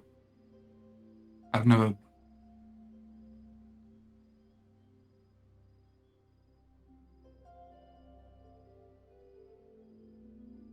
That's why I'm up. That's why I'm not attempting sleep.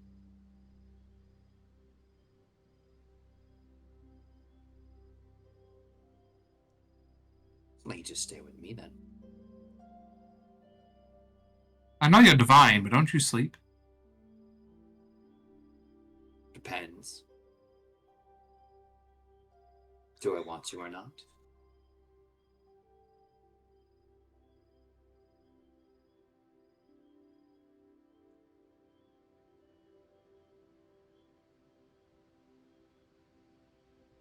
Don't say no to company. Then that's what Mama K's here to offer. Please don't call yourself that. Then shut me up.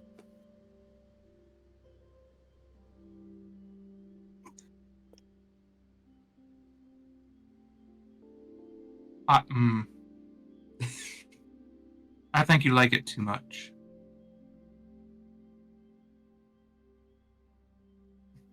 I think I like you too much.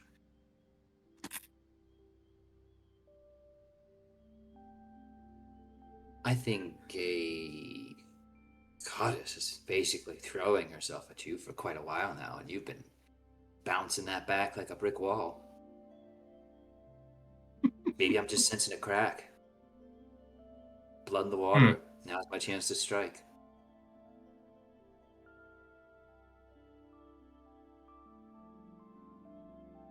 Are you insinuating you'd lose a foot race to me?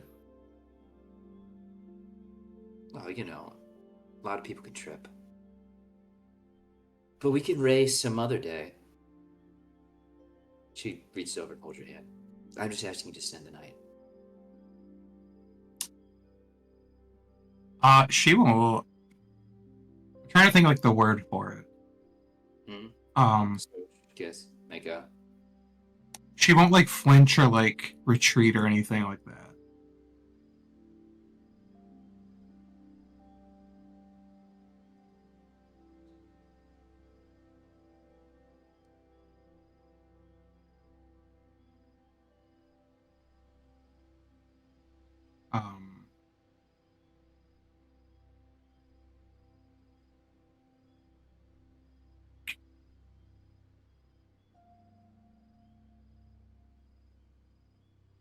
You can stay.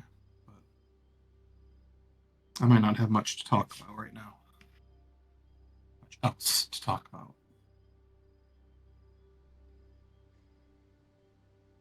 Ooh, good thing. I'm not really looking to talk.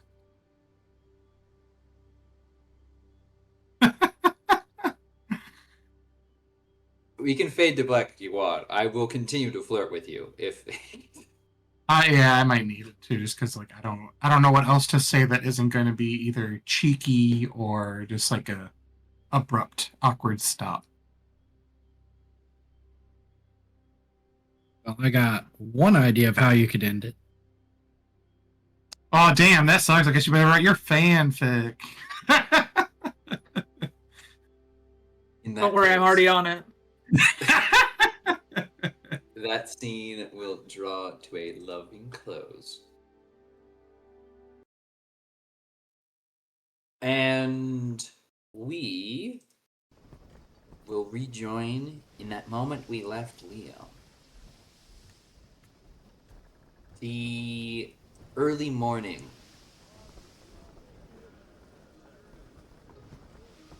greets you sweaty and concerned. The visions you've seen. I think that's the case for many, though. But the last partial day of sail approaches. There is still work to be done on the ship. But cloud line in the distance looms large. That almost, not the insurpassable storm of Kentmane's design, that fog which encloses all of Thylea, but rather a storm wall.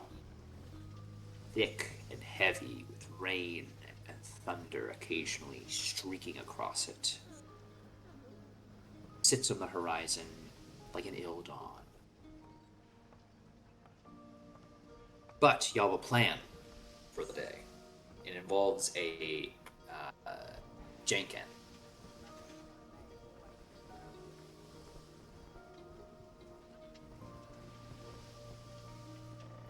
I'm assuming we're all meeting them together. Good plan.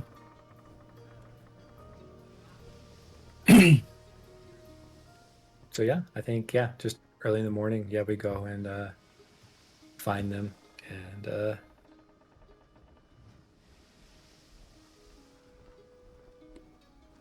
sorry, I was gonna double check because I'm pretty sure visual and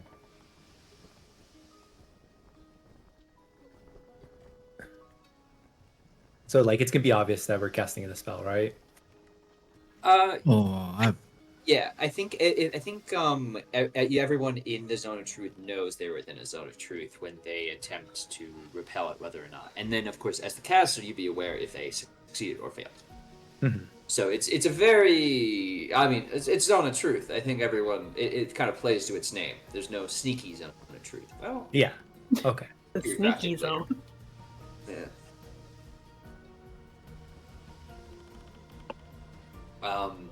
So, but yeah, I think zone of truth.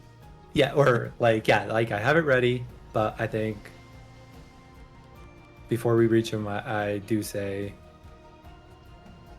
this might come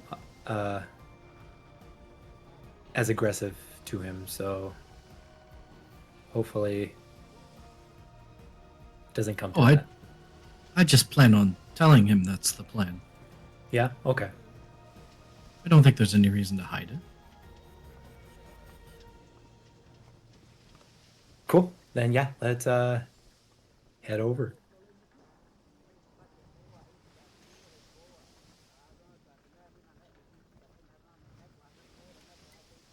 Sure. You you're quite easily able to track down your Chal friend, busy as he is, amongst the well, workshop that he operates on your behalf. He's busy with seemingly working away on some small clockwork design, but beyond that, kind of looks your way with one eye, and whoever enters first, he kind of matches eyes with them as he seems to adjust one of the lenses of his monocle and to look at you and yes, they enter once again to spy on me, to discern my plans for them. No, they suspect nothing. And he goes back to working. What can I help you with?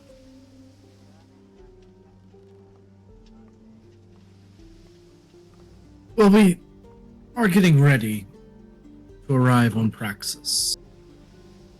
We have some questions for you. We want to be certain that all of us are on the same page, so to speak. You'd be fine with us asking you some questions? I will answer as truthfully as I can, since I am your friend, and you can trust me implicitly. Yes, quite. Well, we were thinking we might just be certain of that truthfulness.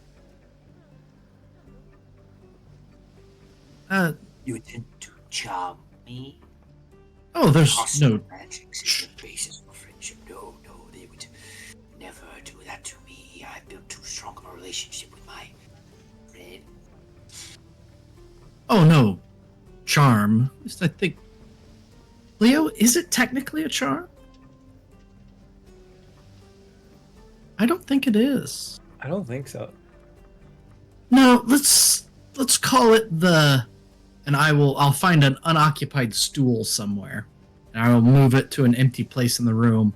And let's call it the stool in the truth circle. Let's call it that.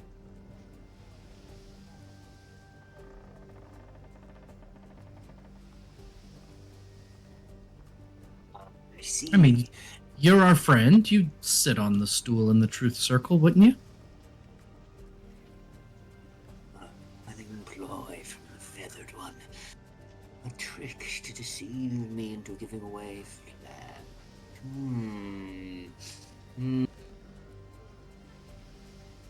Of course, my dear friend, I would be more than happy to tell you truths in a circle.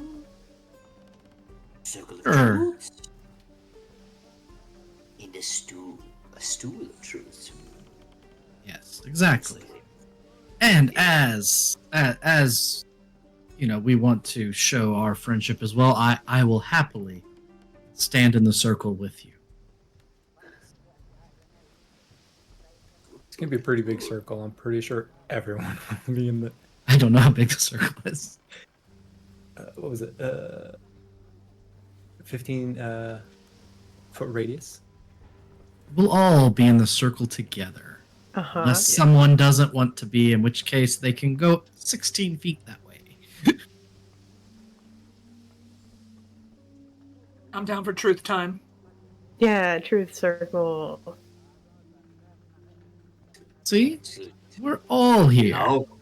We'll all be friends in a circle of truth. Yes.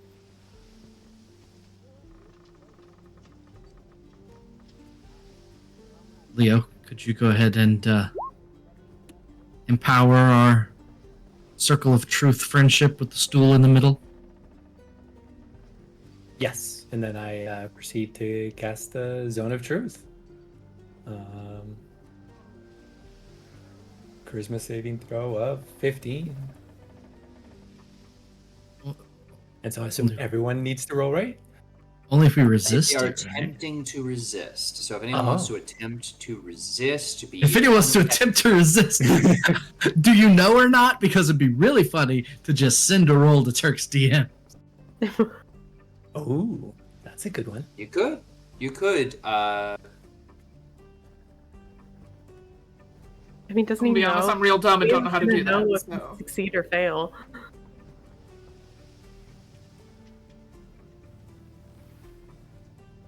I'm not resisting. Yeah, Me I'm neither. not resisting. And our good friend Steros isn't resisting, of course. Naturally. What's the saver? 15? Charisma? 15 on a charisma. All right. No, he fails. Oof.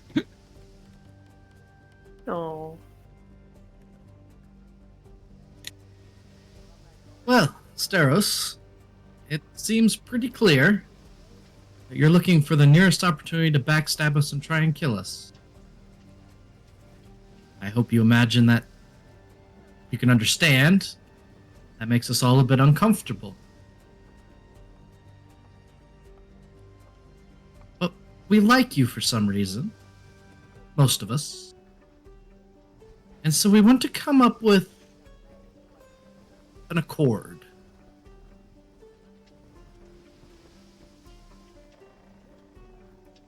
You want to create and forge, correct?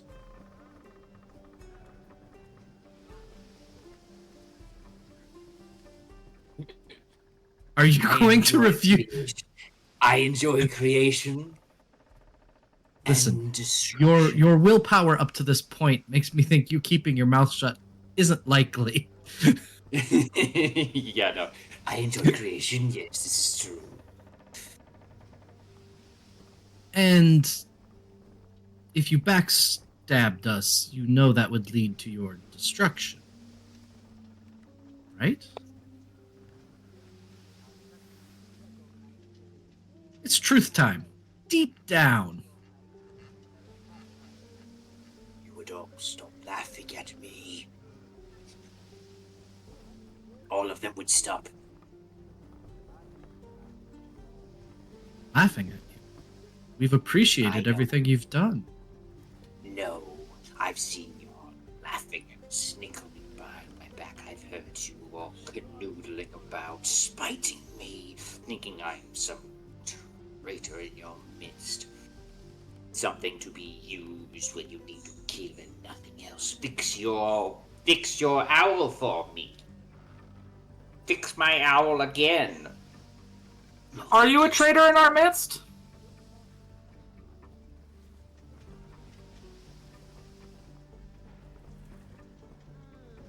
I have found uses for you all. Our purposes align in getting to praxis. And you intend to betray us at praxis? I do not believe our goals align much further once we reach the tower. Do you want Sidon to come out ahead? Do you want the Titans to win? I do not think you all are very nice people. That's fair. I think you all are fools. And will Sometimes. destroy things that need to be built. That's What are you Where- saying needs to be built?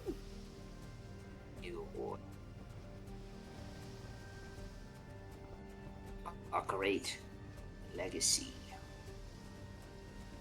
Clockwork empires. running efficiently at my command, then none shall laugh.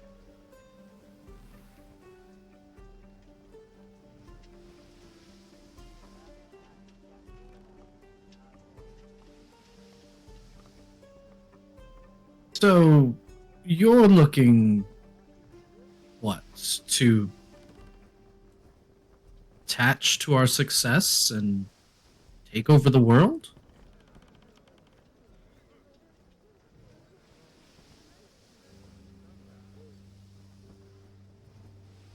Would never attach to your success. That's the path of fools. Yes. No leech will accomplish what I want to accomplish. No.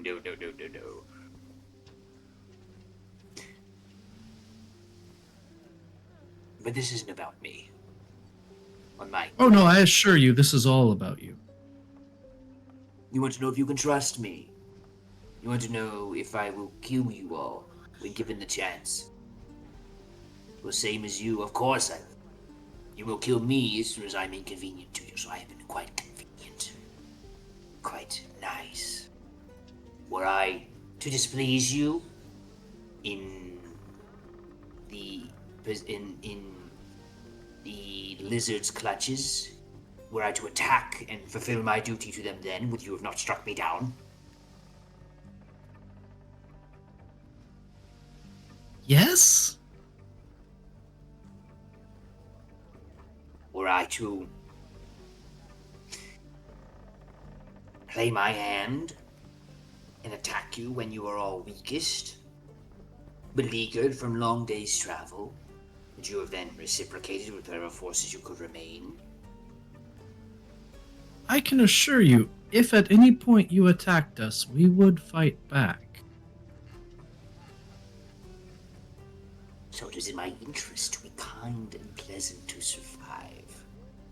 But when I am no longer in need of your protection, or sparing, or your mercy, what need have I you then? We have given you a place to work. We have freed you from imprisonment. We have, yes, brought you along to help us. Not made you, asked you to attend. And given you food and shelter and lodging, and I would think at least some level of friendship. All of this you know to be true because of where we stand. And yet, you still murmur about killing us in our sleep. You do understand how that would be off-putting, don't you? Don't murmur.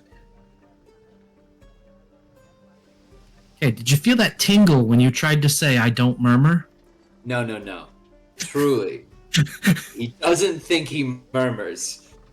You now realize all those, inner, villain monologue things? He thinks it's all been up here. So, you understand how zones of truth work? Yes, I'm quite aware of the mechanisms. Okay. You murmur. The singular eye goes wide. Yeah. Often, regularly, and quite loudly. Yeah, usually about killing us, betraying us, harming us, giggling about it the entire time. I've been saying it's been off-putting since I got here. Everyone else was kind of like, no, it's fine, that's just who he is. But if that's who you are, I don't like who you are. I find that off-putting if you're just going to sit there and talk about how, oh, you can't wait to betray us, and you can't wait to see us bloodied and on the ground, or how you think we're dumb and stupid, and you've completely pulled one over on us. You say all of those things out loud. And there's been a lot of grace extended to you. That I don't think we should have extended, but I am only one part of a team.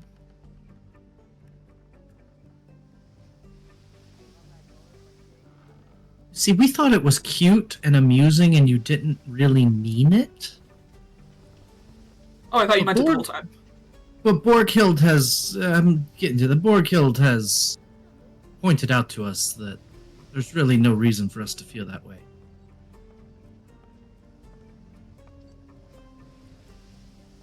So, given what you just said about you going out of your way not to give us any reason to hurt you, and knowing for true that you have multiple times given us reason to, and we have stayed our hand, does that affect your position in any way?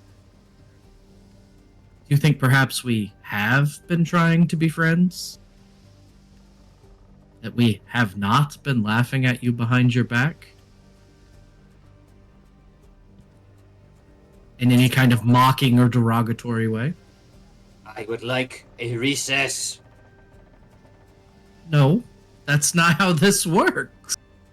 Court, I'm sorry. This is just the truth circle. I would like to take a walk and think about what has gone on and perhaps jump overboard. Why?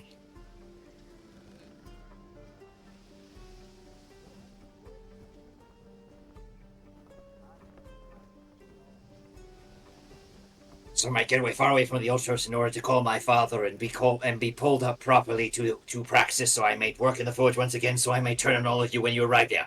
Damn it! Now, what do you think we should do with you at this point? You should let me jump overboard. It's the I mean, only we could do that.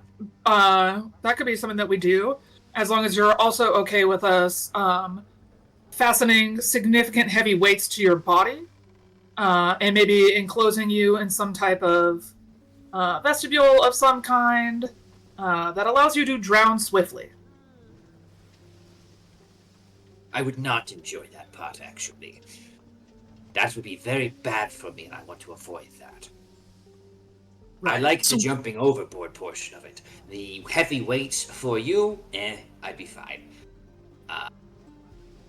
But So what you're telling me is, after all of this, you are a completely irredeemable individual with an amusing, quirky character trait. Zone of truth time.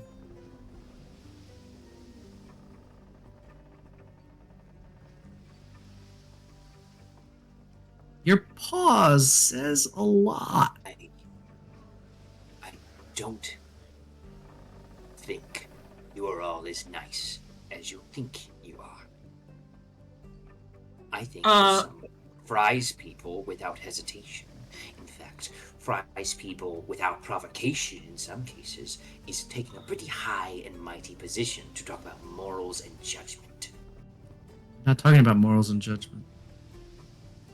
I've spoken with the Lady of Coins about your little conversation you had with her. I think the rest of the party would be so keen to call you friend, the way you threatened and cajoled her into her cooperation. Just above the table real quick, Turk, the name that you dropped, your voice dropped out when that happened. So I did not hear it. Lady of Coins. Lady of Okay. Coin. Yeah, sorry.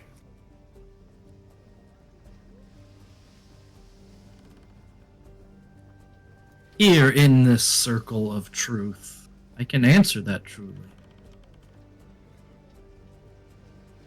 I don't think they would turn on me.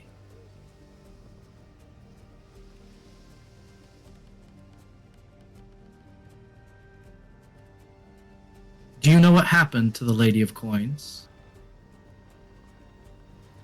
She traveled with us. She helped us. She betrayed us. And she died.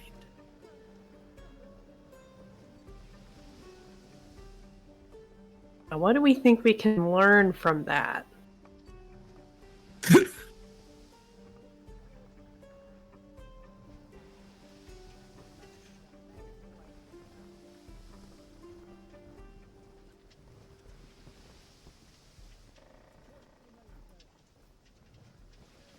Never send a Medusa to do a Jenkins job. And he's gonna try and run. He is absolutely going to attempt to sprint out of the room, Oh god, disengaging okay. and running. To tackle him.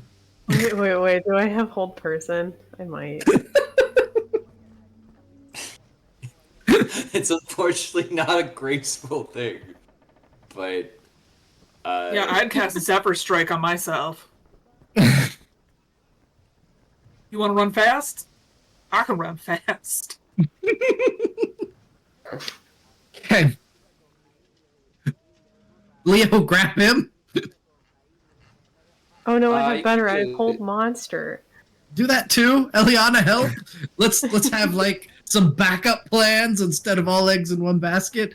Borghild will catch him because she's fast as hell. So yeah, But if he I doesn't lunge in. leave, we don't have to chase him down. I try to grab him by the I waist and tackle him. I have got a 22 on the initial because it's catching you a bit by surprise there. So you grab him and he sort of just like barely stiff arms you off, and he's moving nearly to the door here of the, I assume like near the stairway, because you kind of got him in a common area of sorts. No, you're in his adventure room, so he's nearly at the door. Yeah, Borkeld will try to cut him off at the door. And she'll just hold up a disc and say, "This first one, coming straight for that eye, if you don't stop." Yeah, no, he's gonna keep trying to barrel through you. Cool. God damn it, I okay. want to, with Zephyr Strike, I want to whip a disc into his eyeball. You can make an attack. Okay, thanks. 29 to hit the eyeball. Yeah. Well, called shots, that'd be with disadvantage. But I assume with a plus 11, it'd be Oh, pretty no! hard to beat. A 14 is absolutely going to miss. Fuck! Can I throw my other one? Because technically I get 2 throws in 1 action. You do. You do. If we're you doing wanna like a make full combat. action. I'm I just feel saying. like this is a bit more... How is this? Are we going to narratively tackle him because we have him outnumbered and cornered in his room, or do we want to roll initiative and fight him? That is an open question.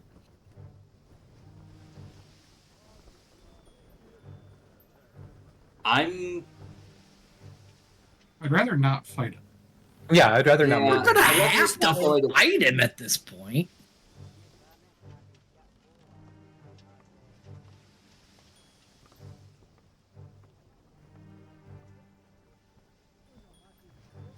Someone's casting Hold Monster. Let's see if that... Yeah. Okay. Wisdom save, please. Yeah, no. Wisdom is, believe it or not, his worst stat. No, no. Okay, so I rolled a 10 and a -1. All He's right. got a 6 wisdom, as those who looked at his sheet will recall. So, despite having the advantage here, and oh, okay, sorry, thought my internet died for a second. Yeah, he'll have gotten, I think, like, just up to Borghild, looking like he's ready to kind of try to figure some way to get past you. That probably wouldn't go well. As he's, like, shrugging Leo off initially and just pulling his head back from one of the discs, it'll just freeze up as if posing for the Heisman Trophy for y'all. Drag him back to the center of the zone of truth. I'm gonna use my Go Fast juice to also go get Kira and Pythor.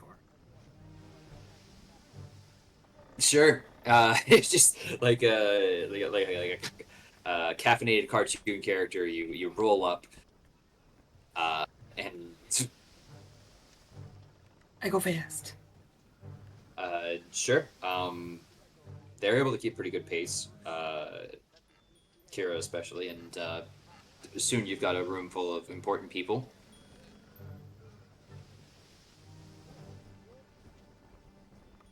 Clancy, What's how the, long does Hold Monster last? A minute.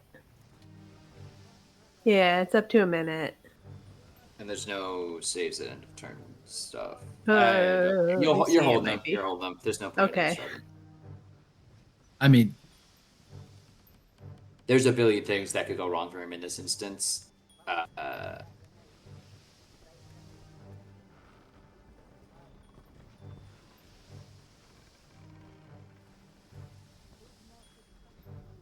Sorry, am I? Oh. while he's going to execute the guy, what are we going to do?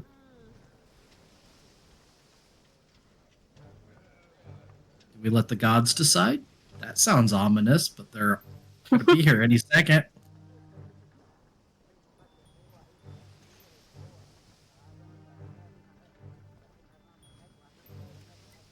And right now, You're I in feel the like zone you of should truth. just I feel imprison bad him. about it. Yeah. Steros.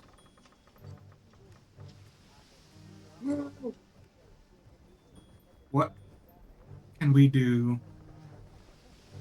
to make it right? So that you're not essentially hating us.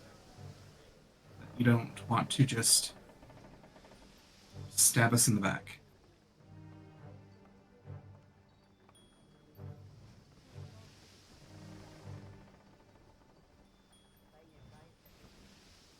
Under the facts of Hold Monster, he will say the following.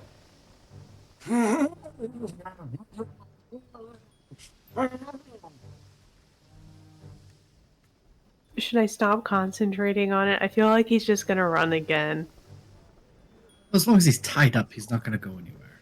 Okay. I will stop concentrating once he is tied up. Okay. I assume the question is asked again this time. Of course, Borkhild, the two gods that you have on board, will be witness.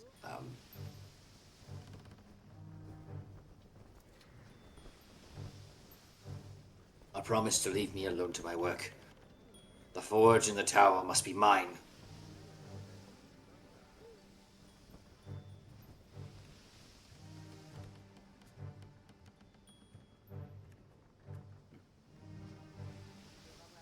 Perhaps then I shall consider us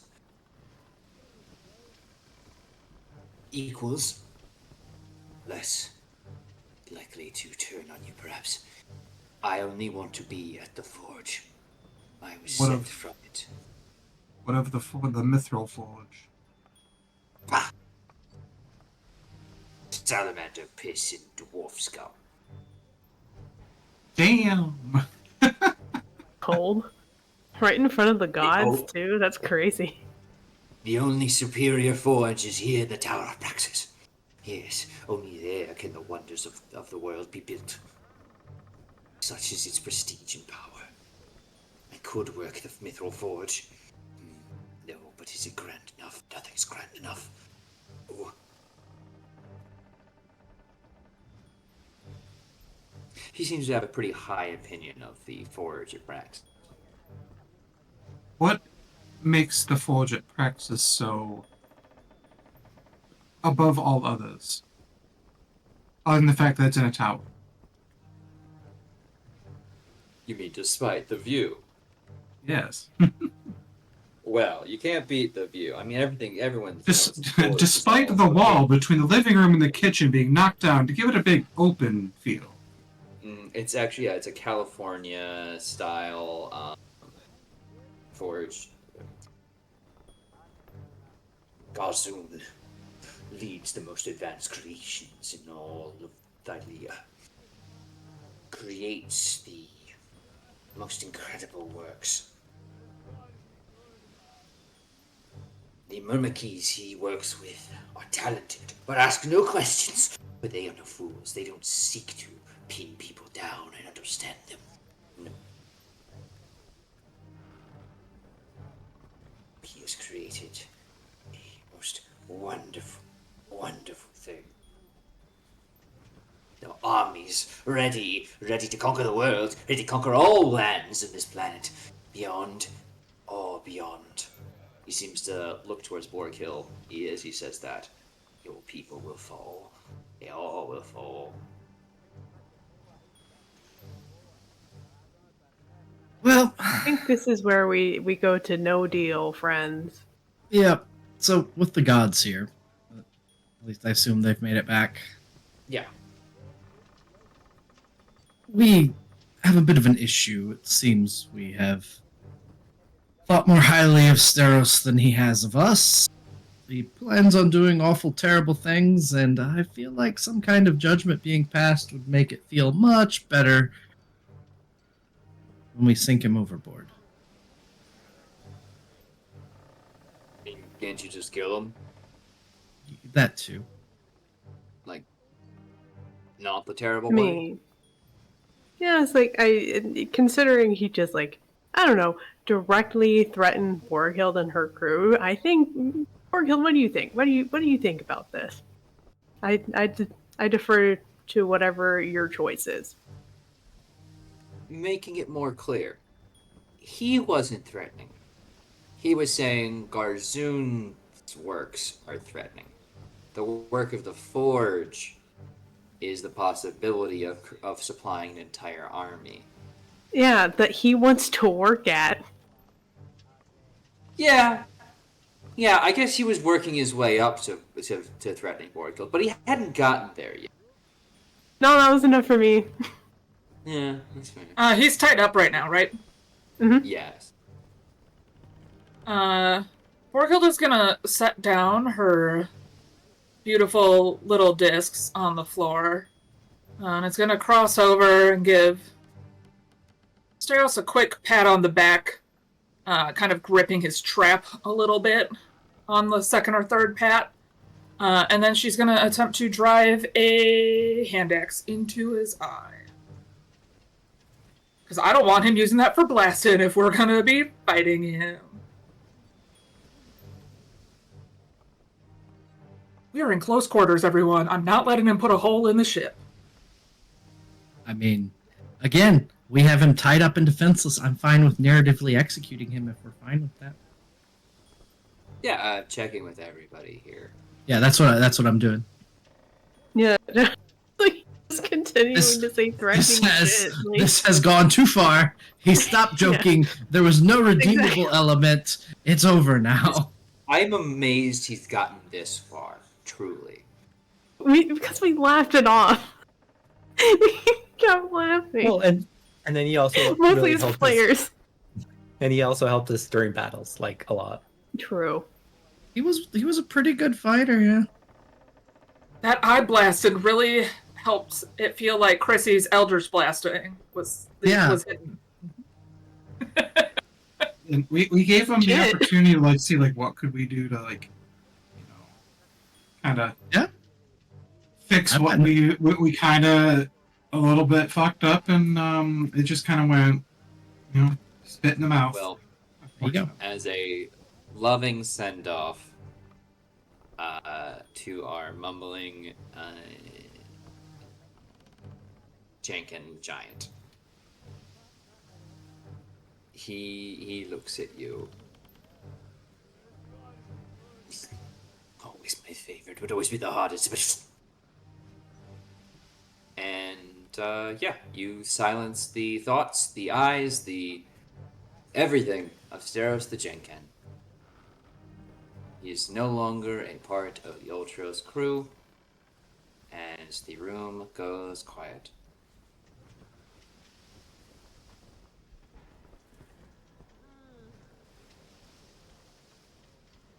And moving him down to foes.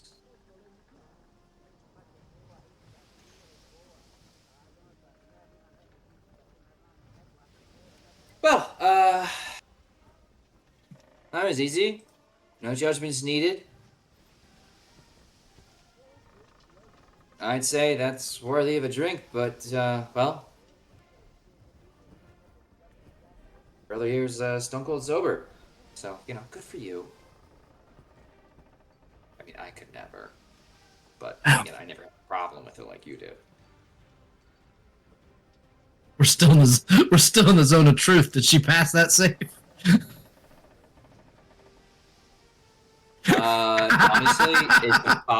Honestly, it's impossible to tell. I just thought that. Yeah. Yeah, I know. Zone of truthing a god is crazy work. It sparks a little, but doesn't change what they say. Truly, nothing about that is wrong. I don't think she would lie. But she's just kind of like, oh, that's why he was monologuing. I was confused until yeah, there we go. So in truth, very nice. I think Eliana's tits would look great pressed against mine. Oh no. Pythor, what about you? Who have you been sleeping with on the crew? And I don't think he needs to answer. I think it's pretty well established. oh yeah, of course you. But who else?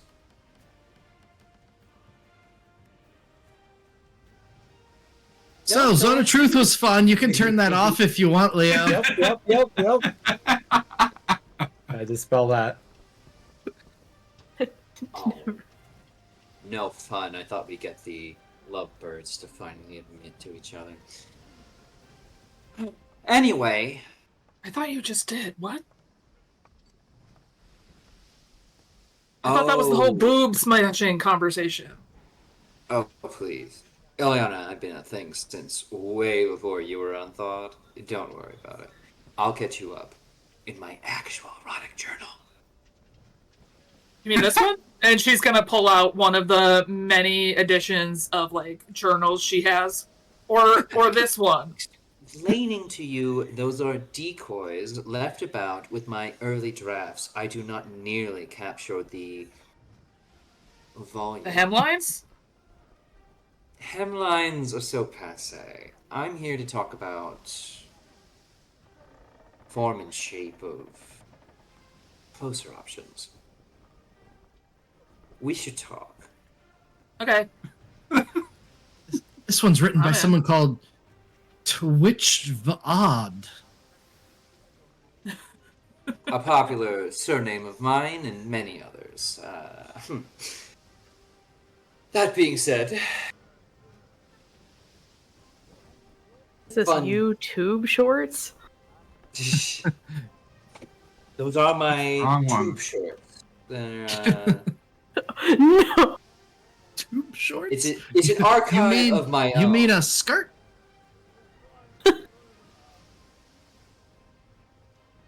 Tube shorts. They're very different than skirts. You know, you'll catch on in time.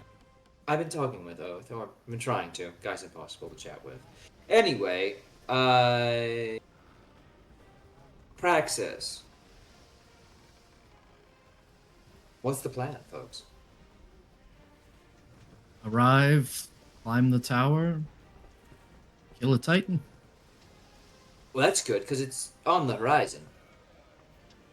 If you want to go look at it.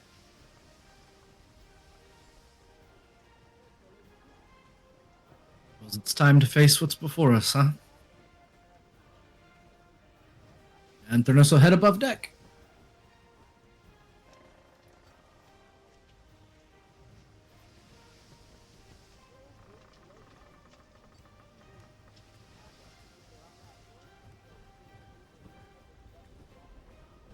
Anyway. We go to sea. Does anyone Me think walking that we should have any, like, for those of you that are still preparing spells for the day, any smart talks on, like, what spells are being brought? I can make us quiet, and I can make myself fast. I can talk to grass as well as animals.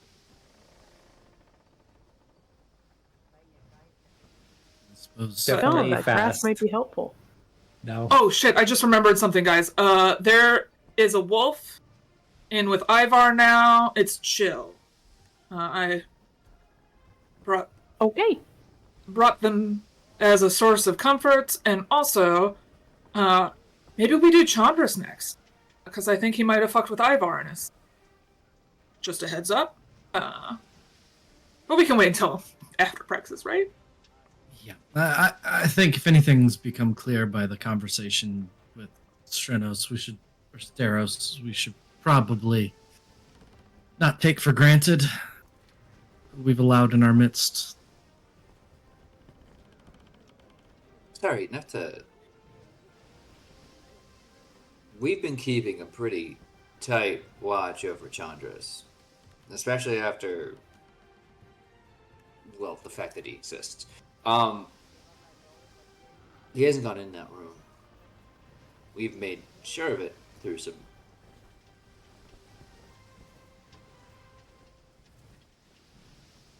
Kira's, like, looking for the right word.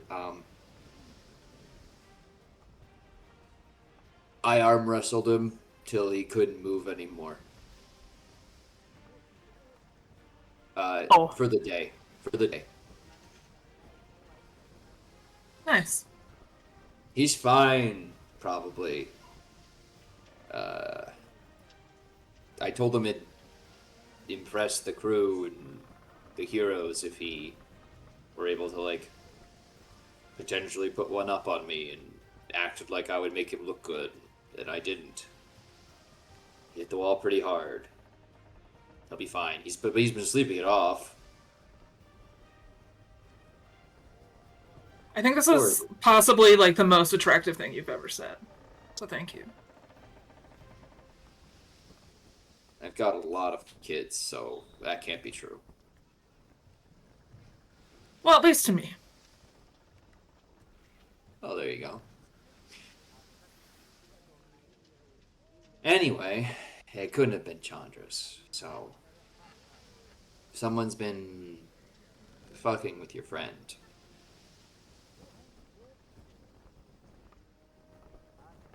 Anyway, sorry, Tower, Praxis. Sorry.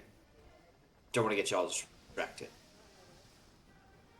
Yeah, just like talking about current events. Like helpful that way or something. Anyway. After days of sailing to the far reaches of the ocean, the weather above has turned rough. Powerful storm waves threaten to overturn your ship, rocking it from side to side, and a thick blanket of fog obscures the sea around you. All of you arriving on board the deck can see wrecks of broken ships all to the sides of you. There's a certain moment where you fear you too might join this group. Yet the Ultros proves its worth and cuts through each wave like a knife through butter. Like a sword leading the formation charge. Eventually, though, that tower emits a beam of light, which seems to sweep the surrounding seas with an immense height. Massive rocks emerge from the fog, the foundations of our gargantuan stone tower. Your ship suddenly feels tiny and exposed and vulnerable next to the impossible size of a structure which now looms down above you. Stories and stories that seem to reach the very heavens themselves. This can only be the Tower of Sidon. Praxis lies ahead, and soon you shall reach it.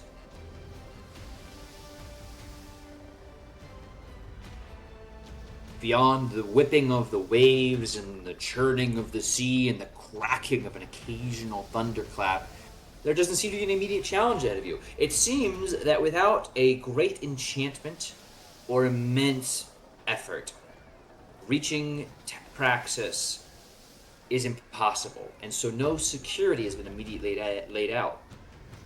The next day's sail will be difficult, rocky, tempestuous, certainly. But it will be possible. And that's all you need.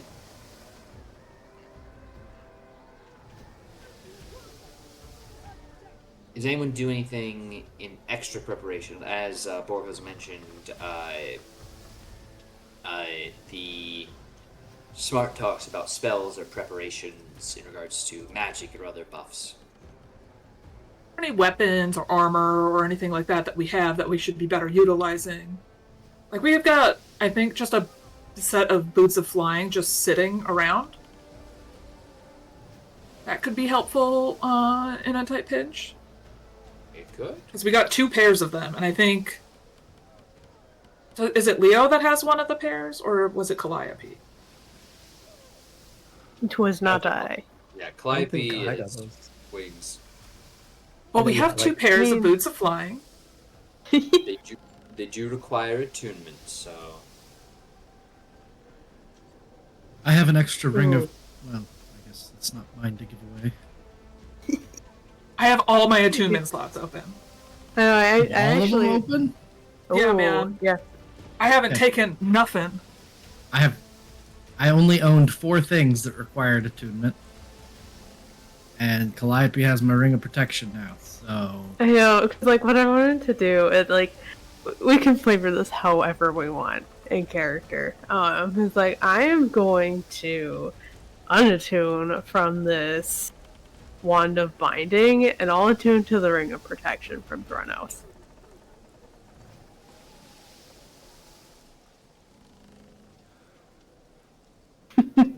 So we have.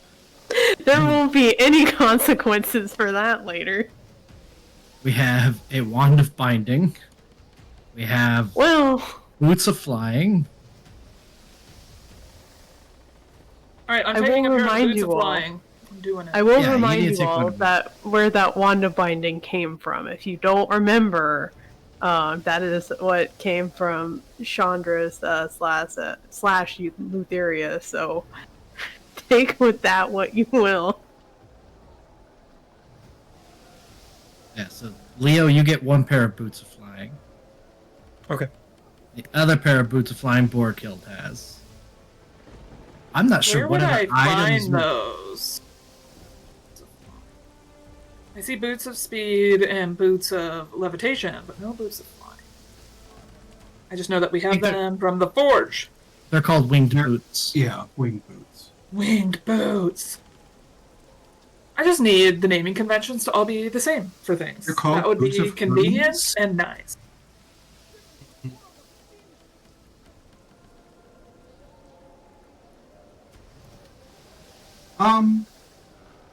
I mean, Just so you guys know, that also doesn't take an attunement slot.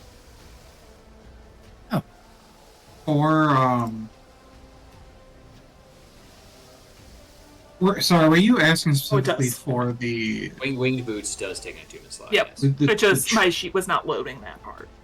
the trudge to Got it. the dingus, or the dingus himself?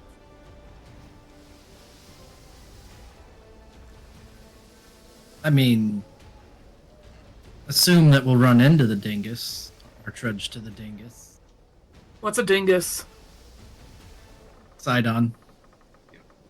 Okay, cool. Um, Write that in my notes. so I have and currently have wearing breastplate of Nitro so that it's less of a problem. Yeah, I'm harder to punch. And then I also have a silly little sword that we haven't used since we got it. Except that time I cut grass with it. And it was not happy about it. Oop. I don't know what Borghild wears for armor.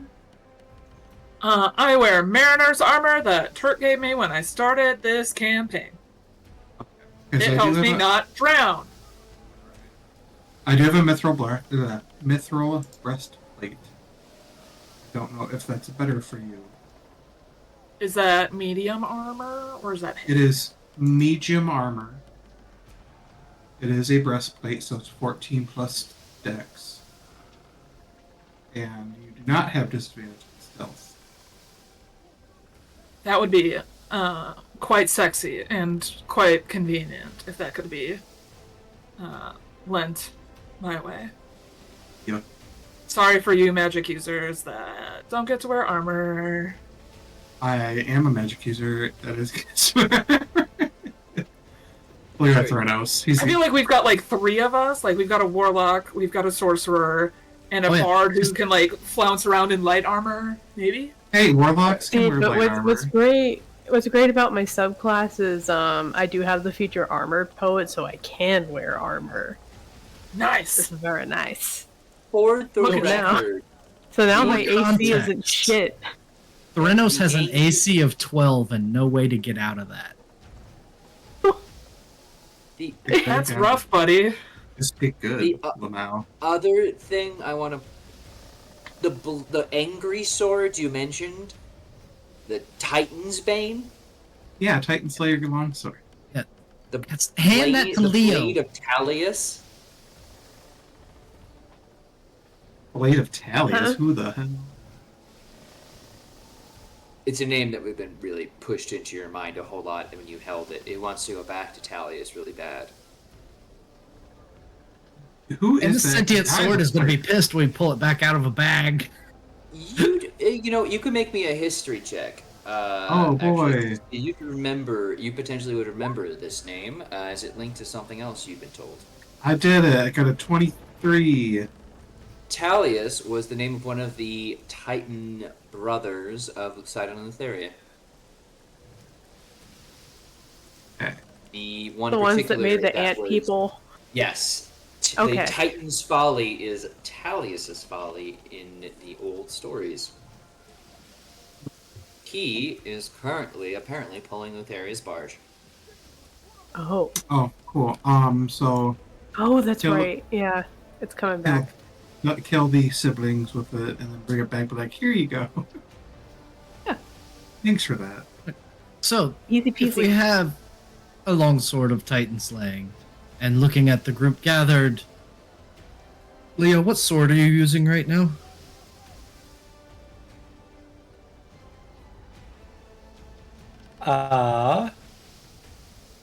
If you tell me just a sword, I'm going to be a little upset. It's a Pretty sure. +1.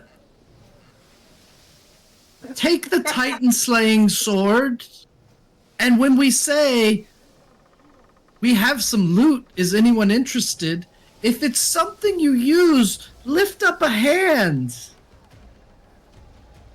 That's for everyone. But Leo, Yeah. Also, if you want this sexy breastplate, Leo, you could also wear this. It actually doesn't fit right. I can't move as much He's as I got want. better armor. Yeah, but no, like I have my broken eyeglass of charming that I, really, really like not using, and I think I that's think- enough. I don't know. Do you have an attunement slot open, Leo? Oh yeah, I just put on the wing boots, and then now I have one left because I really give like him my- the magic sword, please. Technically, his sword is magic. Give him the better magic sword, please. A more magic-y Sure. magic sword. It probably says this functions as a +2 magic longsword in addition to 8 other things. And its attacks made with this weapon have a +2 bonus to attack and damage rolls. Yes. Wait. Giant, Hold on. giant or celestial. There's Yeah, only go for it. one extra thing, and it's when a giant celestial, Gyg, and Cyclops are hit by the weapon, it deals an extra 2d6 necrotic. Okay. Well, it sounds like it does an extra 2d6 things on top of being a better magic weapon. Guidance Threnos will and walk over, Cyclops grab are the also- sword from Eliana, and shove it into Leo's chest. Just so you know, it's going to take a hot minute, because I am attuned to it. Just, It's fine. You have an. I will say we can thematically say you have attunement whiplash as I rip it out of your hands. It should, I'm pretty sure I made this, and I'm pretty sure I put the homebrew, up, so that way you can just you should be able to look it up. All right. That way. Does anyone else have some magic items tucked away in a bag somewhere that they're not using and haven't been using for the last several weeks? I'm withholding judgment. I'm just asking the question. I think suggestive eyebrow goes up as Borghild looks at Pythor and says nothing.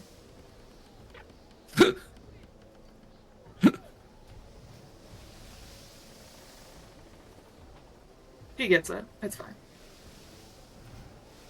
Okay. So we all have better stuff now. What do you mean? I have worse stuff, if anything. Oh. You have a quiver of spears to choose from. I Shut have your mouth. I have no quiver, thank you. What happened to your quiver? I never had a quiver. Where do you put all your spears? In a On my golf back. bag. Did you want my javelin of lightning? No, it's not a spear. Oh, Jesus Christ. Going for a theme. You've been carrying around a useless sword. It's not. Now you're calling it useless. Oh no, it's actually really good. I guess I've been saving all the important stuff for the end of the game. Carried around in your bag, it's useless. I used it once. mean-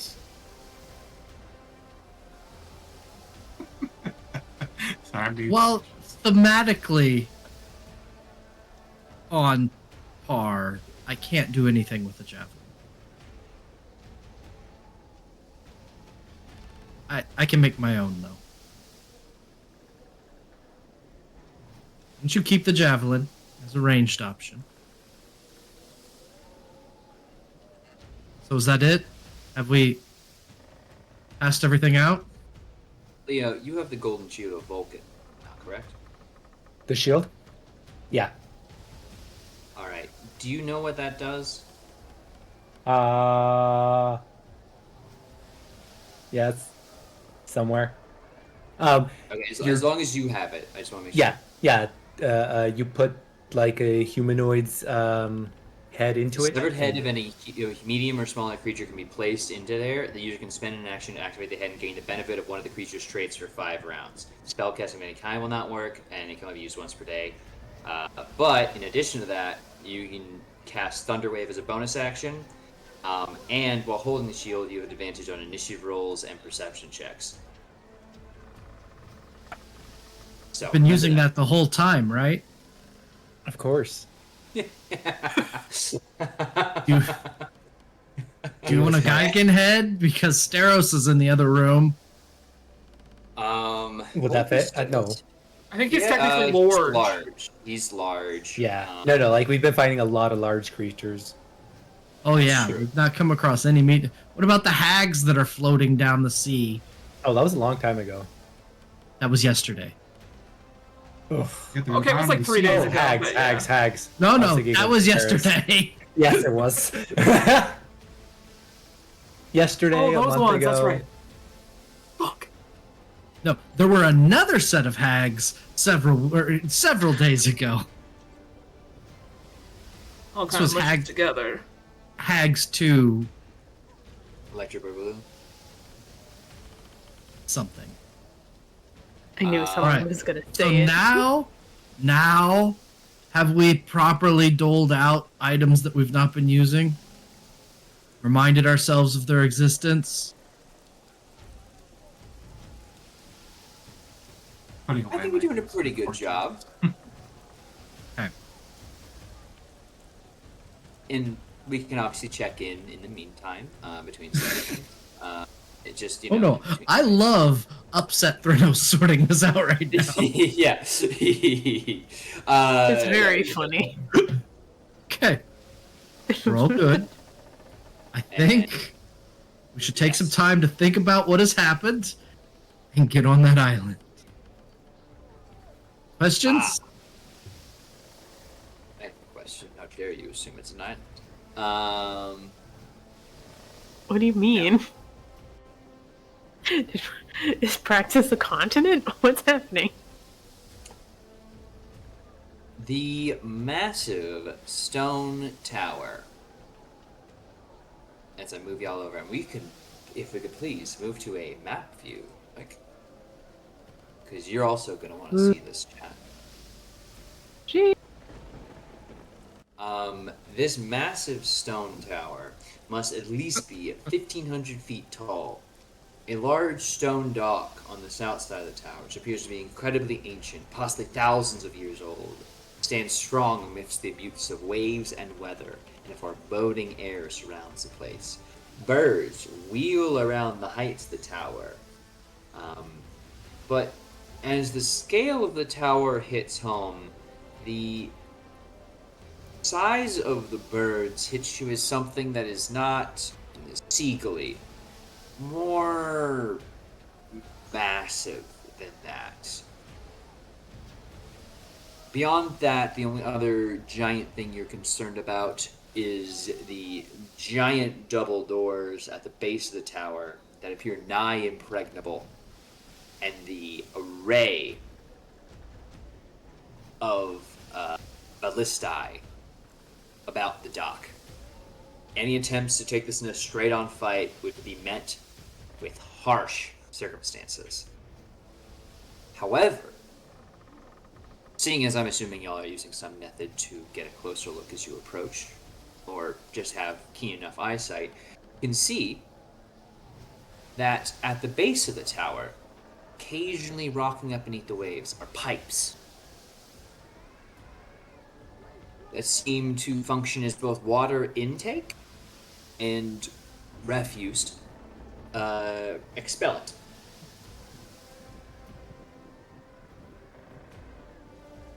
Meaning, there is more than one way in.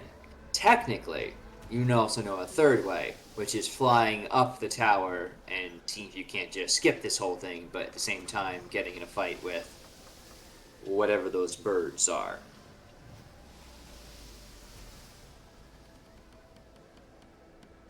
This is where it begins. How do you want to attempt to summit Mount praxis, as it were?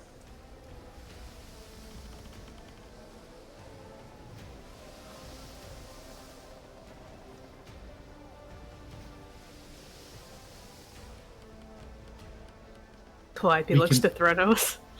We can either take the 59 flights of stairs, or we have enough means of flight to just go straight to the top. And fight whatever those birds are, though. I am Harpies. certain there will be things inside the tower that need fought as well. Mm-hmm. If you'd like, you can make perception checks to try and get a better look at them. I would love to do that. Eliana, what do your elven eyes see? I see you taking my shit. Still 20. Let's go. Hi, Kitty. Hello. 18. Those are massive griffins, not mere harpies. And they swarm in a great number. Is their poop lethal? Does it cover you in a rash? Possibly. And What? worse, they might eat Cool. you. Yeah. Eat you. That So part I what you're- understood already. So what you're saying is we have a nigh insurmountable number of harpies up there. Or, sorry, griffins up there. So we'll skip Griffins them. that...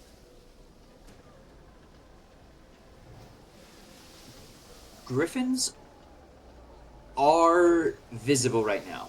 What else may be visible, or what else may become visible if that light catches you when you're not under the Ultras's protection? That's another problem. So it sounds like flying up is out. Does anyone have any potions of water breathing or anything like that? No, It can but only make us ironically, walk on top of the water, not go underneath it. Ironically, I can hold my breath for longer than you'd expect. So, I will also say, the way that this water intake is working, it'd be pretty easy for any medium-sized creature to get through. Large size, that's where you're into issues.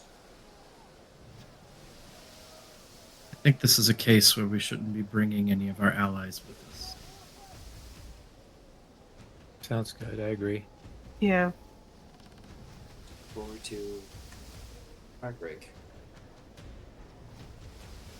Flashbacks to Bulbug getting turned into stone and crushed.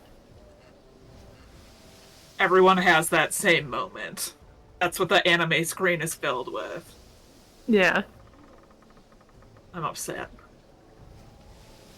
So, through the pipes. Fine. Let's do it. Oh boy. Do we think it behooves us to at least tie ourselves together? That would be wise. So that way no one can get left behind. And with your armor, you can get around in the water the best. Between your armor and your strength, it'll take us a long way. Strength of resolve. That I can bring. And Leo, I saw you go into the water not too long ago. Don't immediately start drowning this time. Of course. I think I can hold my breath even longer now. That's good. So are we ready? The tower? Ready. Sometimes, at a transition like this, all of the heroes have a heroic response when someone says to the tower. So they go, oh, to the tower! The tower! Try it on. No. Tower! With a mighty battle cry! To the tower! To the tower! Before we go, I will ask if Pythor would look after Ivar. Of course. No one's getting past anybody here on this ship while I can help it. Thanks.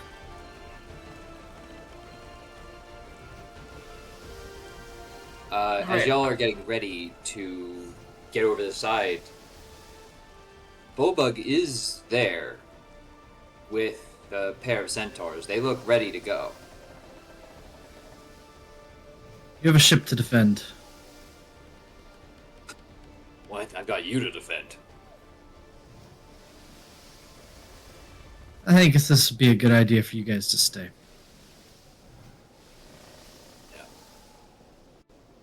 We're going into some What? pipes that aren't big enough for you guys. And ideally, we don't want you clogging up what could potentially end up being the sewage of Sidon's tower. Or at least wherever he's developing water pressure from.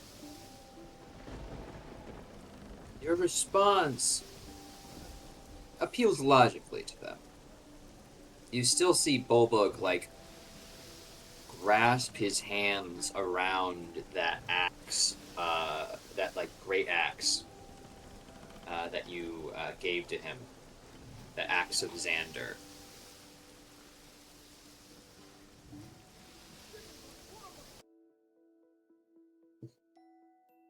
I've been with you since the start. I don't like leaving y'all to this alone.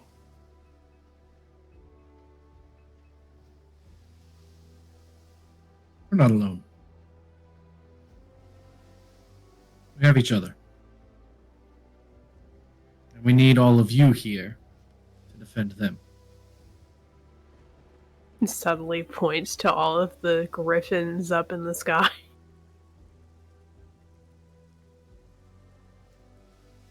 Griffin's good eating. Would you be able to get one possibly prepared for dinner tonight for when we get back? If they are in fact good eating.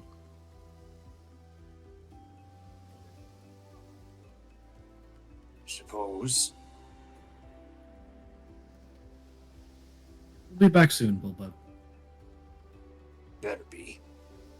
might be an idiot, but even I know you're gonna need all the help you can get in there.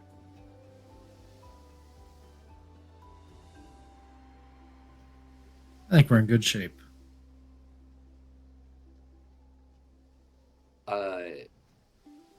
You will say that and then immediately get scooped up into a near-crushing death hug from your battle bro. You can't die, you get me, bro? If you die, I turn into a giant scorpion. That fucking sucks. I won't let you turn into a giant scorpion. You gotta hit it full on for me. That's what I say now. That's what you say now? That's what you say now. That's what we say now, bro. Right, bro. I'm sorry, Suck. I look like You- I just. Stop! Go take care of the other one over there. Short-circuited.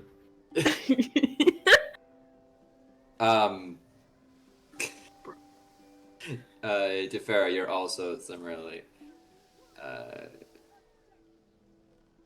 Is Defera? Yeah, is Defera similarly getting destroyed in a hug by Nessa? I believe that's right. Yes. Yeah. I swear, if you die, I'm going to haunt you in the afterlife after however long scorpions live. Okay? You got that? Mm-hmm. Absolutely. I will probably die. So No. No! Scorpion dreams. Snip snip. Imagine that, but scary. I'm imagining. Tell me where your butt if you die. I'm gonna kill your boyfriend if you die with my scorpion tail. It's gonna be really mean. Bad.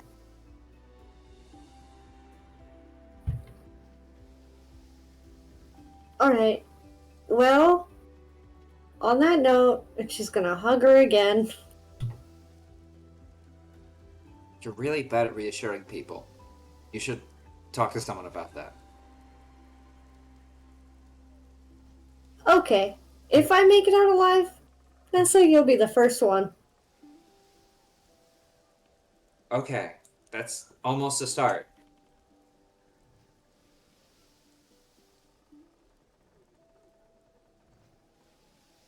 And she'll set you down and battle ahead awaits. The rest of the crew wishes you well.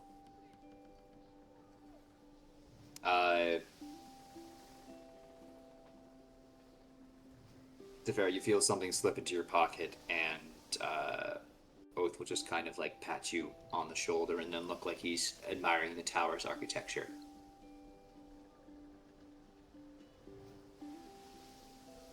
I will look into my pocket. It looks like it might be a lockpick of some kind. You looks like you should stick it into a keyhole. That's the best you can probably get from just a glance here. Alright. But beyond that, it looks pretty innocuous.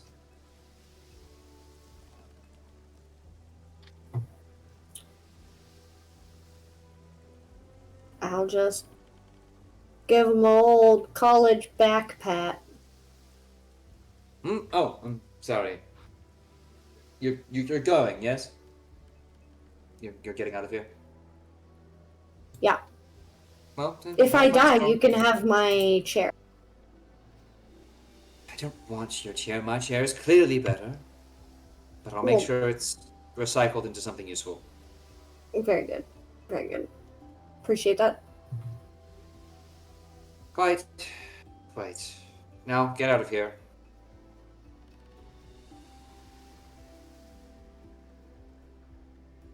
I think he's gonna cry. Oh, no, you see, these are sweat stains of the eyes. It's a unique thing in my land. Oh, you're gonna miss us if we die? It would be inconvenient to my plans if my best paying patrons ate dirt. Though I will say, if you died, perhaps it'd be less mocking of my skills and, well, who knows? The world would still be at a great loss, though. Yep, he's gonna miss us. Alright. And Borkild will start walking and getting ready to knot everybody up. Do you not everybody? I knot everybody. I know about the Omega-verse. I know what this means Stop. now. Are you sure you know what that means? Because Yes. I am very concerned. Yes. Oh my. It was one of the PowerPoints that someone gave at my birthday. I Oh. have Yeah. several more questions. I can share all the slides later. I would love to see that. Same. Praxis lies in the distance. Shall we push forward? Yes. All knotted up. Alpha to Omega. Forever. Dive into the water. Tower looming large, but your ability to move and be guided through the rough churning seas, not too difficult, surprisingly, this close to the tower. The waves seem to peter out as you work your way around, away around from the docks. The attention of the ballista does not seem to have been taken in by your ship as the Ultros pulls away. Last sights of home for now. Ahead of you, two sets of pipes.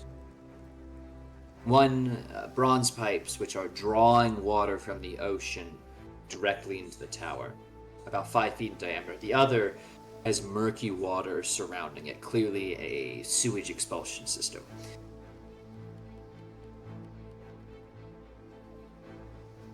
Now, one of those is certainly more appealing on sight, and the currents from them clearly indicate which would be easier to enter. As you get closer, the water intake would be quite easy to go in, and would probably, lead you potentially throughout the building. Sewer expulsion, you'd be fighting against the tide, so I would need a little bit of exertion from you all. What is the path you all choose?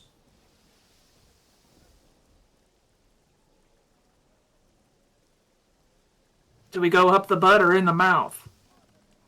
Probably in the mouth.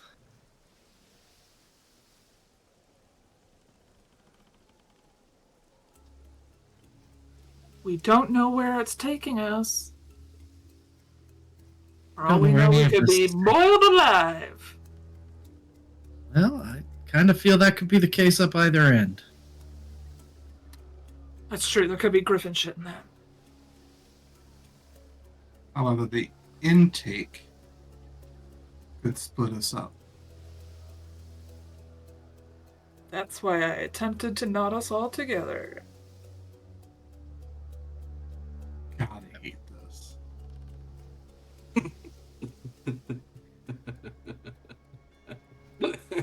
I got a swim speed, baby, and I'm doing my part. Well, water intake. Water intake. Yeah. Bronze pipes draw water from the ocean directly into the tower. As you approach, the current here is gentle but constant. You find it easy to move forward.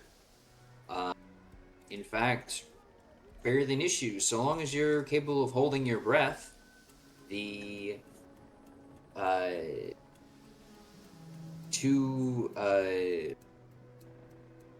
the kind of bronze pipe system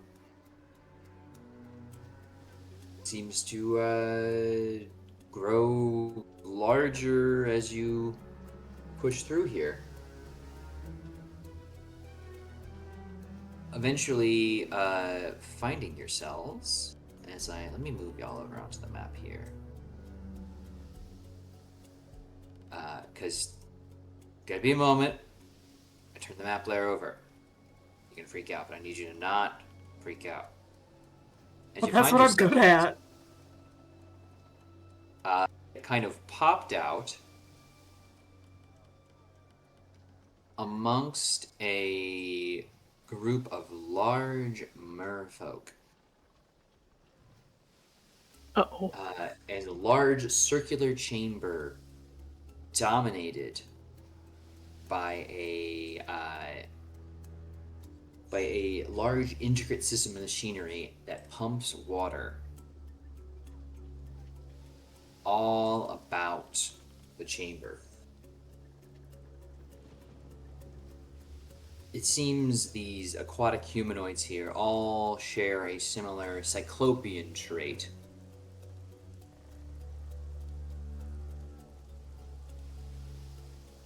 And yet they all stop to look as you surface out of the water, being pulled in. That goes up now. You still have to kind of swim to move about here. There is a sort of small little dock thing leading up to a door just to the north of you, up here. And two pipes which seem to feed in and about. But mostly it seems like this water is then pulled up gently and into this machine in the center. They stare at you, look at you, then go back to their work. Clearly pulling and winching and turning screws to keep this thing going in an operable manner. Kind of imagine the guy in the Spirited Away. He works the pumps. Very similar to his work ethic, where he's just constantly doing. They have no time for you, it seems. Great. As you were.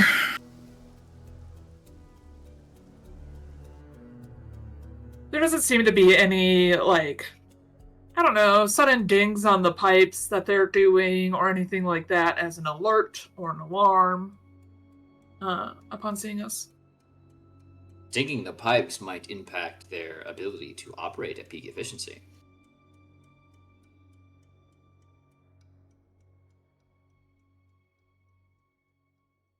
So they don't seem to be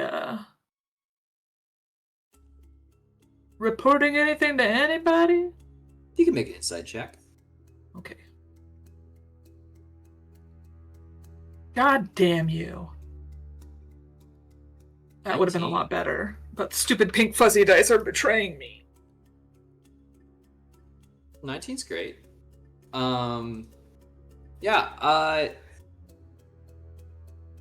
You are an intruder in praxis, and it seems like intruders in praxis just die. So you're not really their problem. Someone will pick you up later. It's fine. They're not guards. They're mechanics.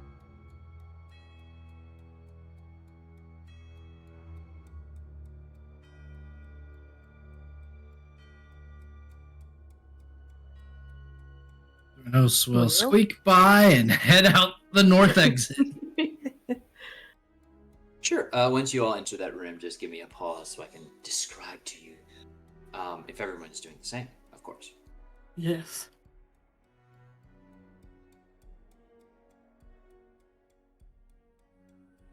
So, beyond this pump room is a bowl-shaped chamber. Aquatic weeds hang from the ceiling as you shake off your own water, blocking your view. The floor is flooded with bitterly cold water. As you make your way in, you do hear a rustling.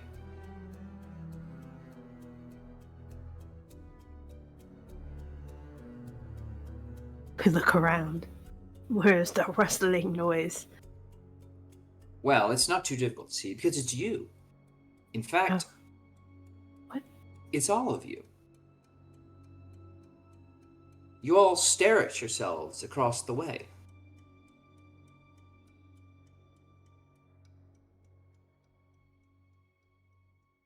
You...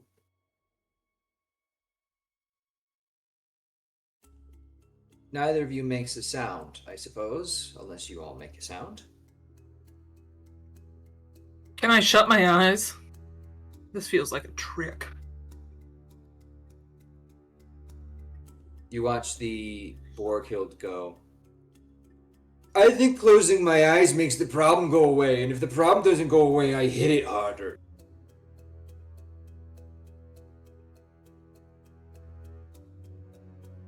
So are they going to mock us from across the room? The Thrennos grabs his chin. I can't figure out if I hate my mom or my dad more. Shut it's the so hard fuck for up. Keku to be angsty about. Yeah, I'm gonna leave. I'm leaving too. I'm not listening to that shit. No. No. They all Damn. will just mock you. You do hear someone laughing in the back, but as you're leaving, it's almost like a laugh of relief. That's wild. What was I gonna have to do? Fight a bull? I don't know. You all just stare at this imposing things. As you leave the room, Eliana, I suppose you're the last one out. I don't know, I had this one locked in for a while. You'll watch Go for it. Calliope's thing one shout from the back. Despite being the bard, I get the least amount of play. I can't help the fact that I have less of a chance with anybody than the ice cold elf. And you'll watch all of those Damn. fall apart into piles of filth and seaweed. If you'd like to make an Arcana check at the end there, you certainly can. But otherwise, I think y'all are free to just keep making your way up around. Good job. That's crazy. Do not engage the bullies. Just walk away. Nothing they say could harm my ego more than my conversations with Oath. So Oh shit. those are simulacrums. Okay. Basically created on the spot. Though I will also say that bowl is a bowl of water elemental control. Though moving it might be difficult. That being said,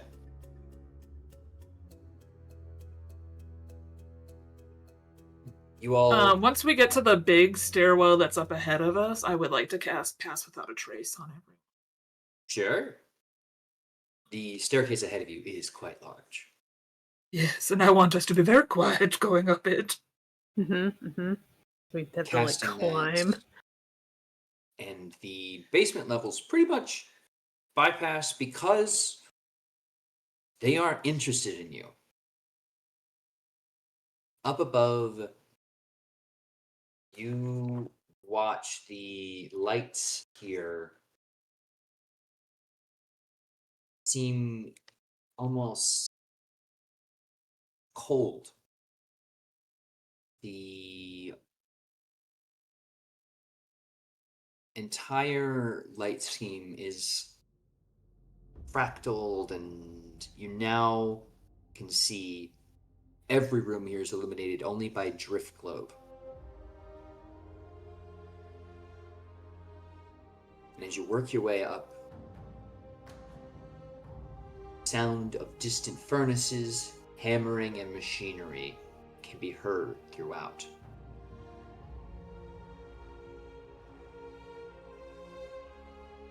Such that you're almost certain any fighting might be mistaken for the sounds of clanking, but at the same time, anyone marching down the steps might get that same advantage on you. So be on your guard, be aware, because you've now begun your climb to the Tower of Praxis. From here, there's a lot less gimmies, let me tell you that. As we move you back here, I think that is an excellent time for us to call our session for the evening. Entering the actual entrance to the Tower of Sidon, as I can go ahead and I'll give y'all a hint. Y'all are right here. believe it or not, you gotta get all the way up to the top, and the windows do not equal floors. So, that being said and warnings given, thank you all so much for joining us this evening. It's been an absolute joy to have you all with us. Thank you also my players who are incredible. I want to give you all a chance to shout out you and the incredible work you put out into the world. Please tell the people who you were, who you playing tonight, and where they can find that exceptional work. Starting, of course, with Comrade Crash. Hey, I'm Comrade Crash. I played Leo Dracos, the human paladin. And then you can find me on Blue Sky and Instagram and here every other week. That's it on to Chrissy. Hello, I'm Chrissy Crits. You can find me all over the internet at Crits. You can also find me rotating and rotating Thursdays over at Crits and Giggles. Other people talk about that way more. Until next time, go ahead. Okay, that leaves it to me. Hey everybody, it's me, Sir Heckalot. You know, I'm here. I'm on your screen. And I was here with Calliope again. I don't know where Calliope the cat went. She's probably playing somewhere. You can find me all over the internet at Sir Heckalot, including Twitch, Itch, of note, not on my Itch, but on Spencer Campbell or Gila RPG's Itch. You can find some work that I wrote in Corvid Core Aviary. Came out at least like a week or two ago. And I wrote some microfiction for that. So if you want to see cool stuff about, you know, birds doing crime, go check that out. But yeah, just find me all over the socials to see where I'm in the TTRPG space next. That's where I post about that kind of stuff. For the next things coming up, like Chrissy said, Crits and Giggles every other Thursday. Myself and Corndog are also in that. Is a Tyranny of Dragons campaign. We hit level 20, so the big stuff is coming very soon. So if you're interested in big Tiamat fights or something, I don't know, maybe tune in real soon. It's gonna happen. Where else? You can find me here every other Friday for Steel and Arbor, which is our Humblewood campaign. My character just experienced a lot of trauma. Her hometown, after celebrating a festival, just got destroyed by a big bug. So, you know, that's fun. Not really. It was very sad. So see the aftermath of that. But yeah, follow me for the rest of the other stuff, and go check out our lovely Discord. I don't plug that enough, but our lovely Discord is a great place to see all of our memes and jokes and to engage with us a little bit more. So go and check that out. On over at HP. Hello, I'm Last Hit Point Hero. Tonight I played Threnos the Siren Sorcerer, who is climbing the tower to kill a Titan.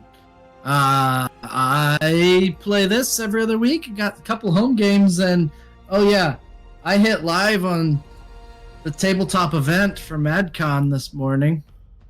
So check that out. If you want to come to Fort Wayne to help out, I will find you a place to sleep and feed you for 2 days, maybe even 3. So yeah. There's some initial details there. There is some social media stuff that doesn't. They're just reserved pages at the moment. But yeah, that's what's been going on my end of things, keeping me busy and moving. So yeah, that's me. Over to Tony. Oh, hi, I'm Tony. I played Eliana. Just remember, you can't find me. I don't really exist except for these small bursts in your mind. So when you stop thinking about me, I cease to exist. So enjoy that knowledge. Over to Corndog. Hey, Corndog, you can catch me in 9 days here for our Happy Little Masks campaign. And by happy, I mean it's filled with drama. It's a little bit extra. There is inter-party conflict in that campaign as well. And it's actually a really good time. So come check us out. We're the Jump City Sirens on Neon Lights Roleplay. Not this Wednesday, but the following one. And then, yeah, Heck already said the other one. So with that, I'll send it back to you, Turk. Turk continue to be, or Turk accepted. And if you want to see more of me, then of course keep it locked in here on Neolight Roleplay, where I host not only this show, but also Tears of Divinity Fading Chronicle, which is a Lancer game. It's every 4 weeks. We just had our last session this last Tuesday. That's not true. We had our last session on the 24th, so our next one is going to be on the 22nd of this month, which is not next week, but the week after that Tuesday. So after this next Oathsworn, I will also be hosting. I will also be running some Cthulhu stuff this coming Thursday for the next 3 weeks. So you can of course follow me on socials there to learn more about that. But it should be a whole lot of fun. So if you're into that. Anyway, thank you all so much for joining us. Thank you so much to people in chat, giving us memes and keeping us going. Thank you, of course, to my players for making this campaign possible. Thank you to my villains, Thylea, for being very good and helping me run this. We've got a lot more to look forward to here, so keep it locked in. Remember that the good fight is never over until the bad guys are on the ground. And even the gods are bound by oaths and prophecy. Make sure to stick around for the raid. See y'all next time. Good night. Chell, please take us out.